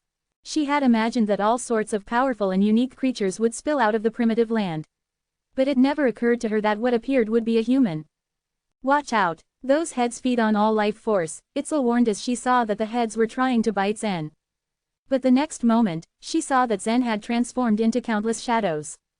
Those shadows gently touched the foreheads of each of the heads. With the heads no longer attacking, Zen moved past them and flew towards Itzel slowly. Those heads are still alive. Watch out, Itzel urged him. The heads all swung about and with their jaws flapping, they rushed up to bite Zen. However, as soon as they had covered over a mile, they crumbled, turning into powder and dissipating in the air. They didn't even have the chance to touch Zen, never mind to hurt him. As Zen made his way towards Itzel, he saw a faint blue enchanted barrier which separated them. The enchanted barrier could repel the fierce attacks of the heads, which meant it was hard to break. Zen pointed at the enchanted barrier with one finger, and a purple energy ring materialized around his wrist. His arm was instantly filled with energy of the destruction extreme form. As Zen wiggled his fingers, the enchanted barrier disintegrated, breaking into pieces like a thin layer of ice. Who are you? Itzel finally asked. My name is Zen Luo, Zen replied with a friendly smile. Your husband and daughter have asked me to free you, he added. My daughter and my husband. Itzel echoed his words, stunned. A puzzled look filled her eyes. Zen understood why she was behaving like that. If any other person had been locked up in the wall for over 1,000 chaotic eras, they would have already gone crazy, he thought to himself. He stretched his hand forward. Then space began to fluctuate again. Space became folded, and Dorothy and Kincaid materialized next to Zen. Mother, Dorothy called out. The moment Dorothy caught sight of the woman, she felt a sense of kinship with Itzel. Perhaps it was because of their blood ties. Itzel, Kincaid also called out affectionately to her. When she had first been sent to the human spirit sect, Itzel didn't have a name yet. Kincaid had given her the name. Kincaid had given up hope of ever seeing her again. Hence, he also became somewhat carried away with excitement. Itzel stared blankly at Kincaid and Dorothy for a while, and then she began to sob. Upon seeing this, Kincaid hurried forward and held her, rubbing her cheeks gently. I am sorry, I should have come here earlier, he said with both guilt and affection in his voice. Zen felt glad at the reunion of the family. He left the three of them alone to enjoy their private moment.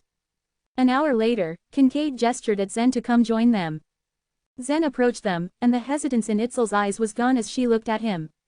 She had already heard about who Zen was, and Kincaid had told her that Dorothy had feelings for Zen.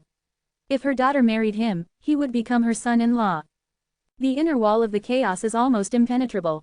Please endure it. Zen said as he laid one hand on the wall. Wisps of dark purple energy of the destruction extreme form flowed out of his hand. The energy penetrated every nook and cranny of the wall, and dyed the surface of the wall to purple. Its surface became decayed, and it would be a small task to remove the layer of wall and free Itzel now. Chapter 3859, The Last Shade Stone. Zen had just released Itzel from the wall, and she was just catching her breath when suddenly, the evil bead appeared above her head. The Snake Spirit King's voice was then heard coming from the bead. My daughter, you've waited for so long. Finally someone is here to save you. Although the Snake Spirit King had given this holy item to Itzel, he had tampered with it beforehand and could take control of it any time. Itzel looked up at the evil bead and had mixed feelings. Snake spirits were known to be cold-blooded. It was not difficult for her to accept the fact that her father had become her enemy now. But when Itzel grew up in the human spirit sect, she had remolded herself thoroughly. At this very moment, the grievance in her heart was like a volcano that was about to erupt. Kincaid reached out a hand and pressed her shoulder softly. He looked up and shook his head at the evil bead. "You're right. We are here. I have survived more than 1,000 chaotic eras. Itzel is safe and sound today, and you will eventually face defeat at our hands." The members of the Bold Conjecture House had been cursed in the battle on the other shore. They now remained hidden in the passageway, but the remaining people of the 4 spirit sects were long dead. The only way they could continue to exist was because they had all become treacherous beings. However, Itzel's body had been preserved. When the Snake Spirit King heard Kincaid's calm answer, there was a burst of cruelty and hatred in his heart. He had spent so much time and energy in trying to be omniscient and powerful, only to end up becoming a slave of the downgrader. And yet, Kincaid could still reunite with his daughter. Why, that was not fair. The Snake Spirit King felt depressed, but he sneered, "Safe and sound. Let me see how safe and sound she can be." Whoosh! Flames suddenly burst forth from the evil bead hovering Itzel. The Snake Spirit King had sent it into an unstoppable combustive state. This was troubling. Even if an ordinary other shore token was burnt, it would release an exceedingly large amount of energy, and the evil bead was not even an ordinary token. Weird noises started coming out of the evil bead. Then it began to swell up at a rapid pace and was shaking, as if it were going to explode. Kincaid was not afraid of the impending explosion since he was a treacherous being, but Itzel and Dorothy would most likely be killed if that happened. However, when the evil bead had expanded to the size of a fist, Zen quietly stretched out 2 fingers and pointed at it calmly. A cubical space box, which was 1 foot wide, appeared out of nowhere and trapped the bead inside it. Boom! With a muffled sound, the evil bead exploded in the space box and released its terrible power, but was unable to break through the space box. Very soon, all of its energy was consumed. The powers that came from the deep space were much stronger than those of the main world. The trouble was, Zen had resolved the terrifying power of the evil bead, but the counterattack that came with its burning could not be stopped. The punishment of the pillar quickly devoured Itzel's vitality like a hungry lion. Like Zia, Itzel's body instantly rotted into nothingness, turning into ashes and scattering in the air like confetti. "Mother!" Dorothy shouted and was about to rush forward, but Kincaid stopped her. "No, wait, your mother won't die." Itzel was a creature of the 4th grade world. The punishment of burning a holy item was not death, and it would only destroy her body. This meant that when her body had completely dissipated, 2 golden crosses began floating in the air, which were her coordinates. Buzz! With a slight shake of the golden coordinates, Itzel came out. She had now become a treacherous being. It was a pity that her body had been destroyed beyond repair, but it was inevitable. The Snake Spirit King's control of the evil bead allowed him to also control Itzel's life and death. Luckily, she was able to become a treacherous being. "I'll send you back to the Pear Hill," Zen told them as he gently pinched his fingers and folded the space around them. Kincaid, Dorothy, and Itzel felt a soft flash of light before they found themselves standing atop the Pear Hill. Standing on the jadeite platform and looking at the huge world around her, Itzel couldn't hold back her shock. "Kincaid, Zen's space technique is remarkable." Itzel was a highly knowledgeable person. And she had also merged with the bloodline power of the space quadrant. However, Zen's use of spatial powers was far beyond her imagination. He had already reached a point where he could bend and move space at will. There, Kincaid was looking around and suddenly pointed at the center of the primitive land, where a giant, colorful halo was floating softly in the air. "There are all kinds of power in the deep space which are controlled by Zen." Itzel knew very clearly just how terrifying the powers of the deep space were. After hearing that Zen controlled them, she was so surprised that she couldn't even speak a word. As for Zen himself, he sent the 3 of them into the primitive land, but did not return immediately. He folded the space once again and reached the top of the primitive land. Once again, he released the illusory vision of the soul extreme form, quickly spreading out his consciousness across millions of miles. After his consciousness reached the burial land, he silently calculated a certain time in his heart before he withdrew it and returned to the Pear Hill. 6 days later, the Sentry Evil God was swinging on a chain idly as it swayed back and forth like a hammock. His sole duty was to guard the source world. He could easily use the illusory vision anytime and anywhere to guard and oversee a range of 20,000 miles around him. The moment the burial land broke in, the Sentry Evil God turned around like a predator that had sensed its prey.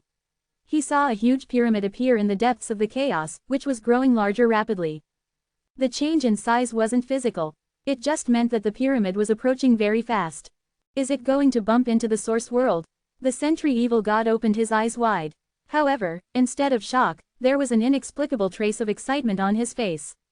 He approved of the style of the downgrader. 20 million miles, 15 million miles, 10 million miles. When it reached a distance of 10 million miles from the source world, its speed suddenly decreased rapidly. It continued to spin, but its speed was falling down rapidly, and finally, it stopped 5 million miles away from the source world. The sentry evil god sneered with disdain, "Coward." He had really hoped that the burial land would bump into the source world. He would have a chance to see if the source world could face that mess.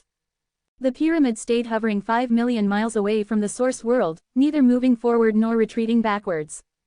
Both the evil god in the source world and Zen were confused as to why the downgrader was doing that. It was improbable that he had come all this way just to show off. However, since he was making no move, Zen and the evil god did not do anything either. They just waited silently. It made them impatient and curious, but they could only wait and watch. 10 days later, another shade stone descended. Previously, many shade stones had appeared one by one. At that time, everyone thought that this meant the end of the chaos, but all of a sudden, the stones stopped appearing. They had never expected that another shade stone would appear in the source world at this time. They were beginning to get nervous now, twitching and asking here and there for whatever explanation whoever could offer. Not long after the shade stone had descended, the entire chaos began to shake violently. And now it hit them why the burial land had remained motionless. That was the shift of the last grain of sand in the hourglass of time. The downgrader had been waiting for the end. The end of the moments of chaos meant the end of the chaos itself. Every single thing in the chaos would disappear. Tradition had it that in every single chaotic era, only 6 creatures were chosen to be chaos ancient gods. These chosen ones were the only creatures that would survive the end of this era and journey on into a new one. No one else could ever survive that. In fact, every single creature in the chaos had been born and bred to regard surviving such an end as their ultimate goal. With time, they had developed confidence that they could survive the end, but the setup had undergone a tremendous change this time around. Chapter 3860, The Sound of Doomsday. Every time a round of chaos ended, some creatures would flee to the other shore. These creatures brought with them their knowledge and recollection of what had happened, so people were familiar with the end. As long as one reached the other shore realm, it would be easy to find records and descriptions of the end of a round of chaos. It was not a secret. It was simply a disaster that no civilization could survive. Most records described it as a huge needle that pierced through the very fabric of the primitive land, smashing everything into pieces, and causing an unimaginable wave of destruction. However, this direct description was not entirely accurate. The needle only appeared in the final stage of the end. In fact, the end was a series of processes divided into separate stages. When the last shade stone descended, the entire chaos would rumble and shake madly. It was said that the noise was deafening. This loud sound came from the collision between the chaos and the main world. It was like the most powerful thunderbolt, and this also signaled the first wave of disaster in the end.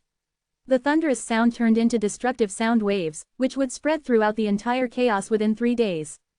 The weakest of the creatures that lived in the chaos would be pulverized into puddles of blood and gored by the force of the sound waves. The buildings built around the bottom region of the chaos would be the first to collapse, crumbling so thoroughly that they would be reduced to a powdery white mist that blew across the land. As for the creatures in the primitive lands, they were much luckier, because they had a natural barrier. There was a deep rumbling sound. Destructive sound waves quickly spread throughout the chaos. However, even before this, the Snake Spirit King had already begun to downgrade the chaos. All the corners of the chaos had been devoured by the heads. Those who had been eaten were gone and could no longer be reduced to blood puddles by the sound waves.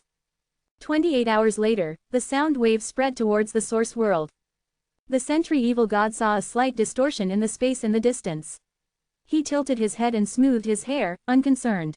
The next moment, his ears exploded, and 2 spurts of blood gushed from his ears.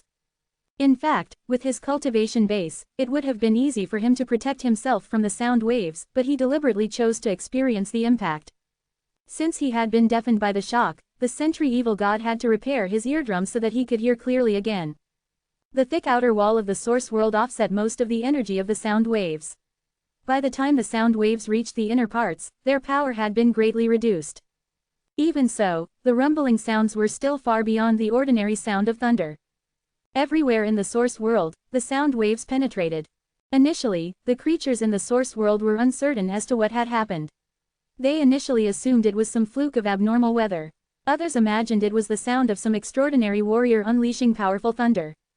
But 4 hours later, the rumbling sounds had yet to dissipate. Because the creatures couldn't communicate with each other in words, they communicated using their spiritual senses. Some of them couldn't bear the sounds and punctured their ears. Soon, more and more creatures began to realize that something was wrong. Some rushed to the ancient books, vaguely remembering something similar, and they found the terrible answer. This was probably the last thunder before the end. This meant that the end was drawing near. Panic quickly spread into every corner of the source world. Everyone reacted in different ways. Some began holding sacrificial ceremonies, praying to the gods to spare them. Some began looking for a place of safety, and many of these creatures hid underground. Most, however, were reduced to pure panic and fear, unable to think what to do next. After all, what was there to be done? Everything in the chaos was about to be destroyed. There was nowhere to escape. However, some powerful warriors at the other shore realm retained a glimmer of hope. They had gone further on the other shore. They had learned some things from the masters at the Holy Soul realm and the Eternal realm. Most of all, they were familiar with the tyrannical evil god, the current controller of the source world, and understood just how powerful he was. Maybe he would find a way to survive the end. In times of despair, when there was no other choice, people were forced to hold on to even the faintest slivers of hope.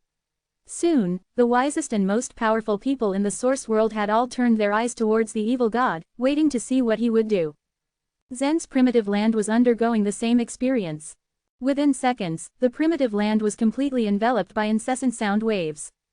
However, the internal structure of the primitive land was much simpler than that of the source world. Most of the primitive land was empty. Only the continents, the Pear Hill, and the ruined graveyard were occupied.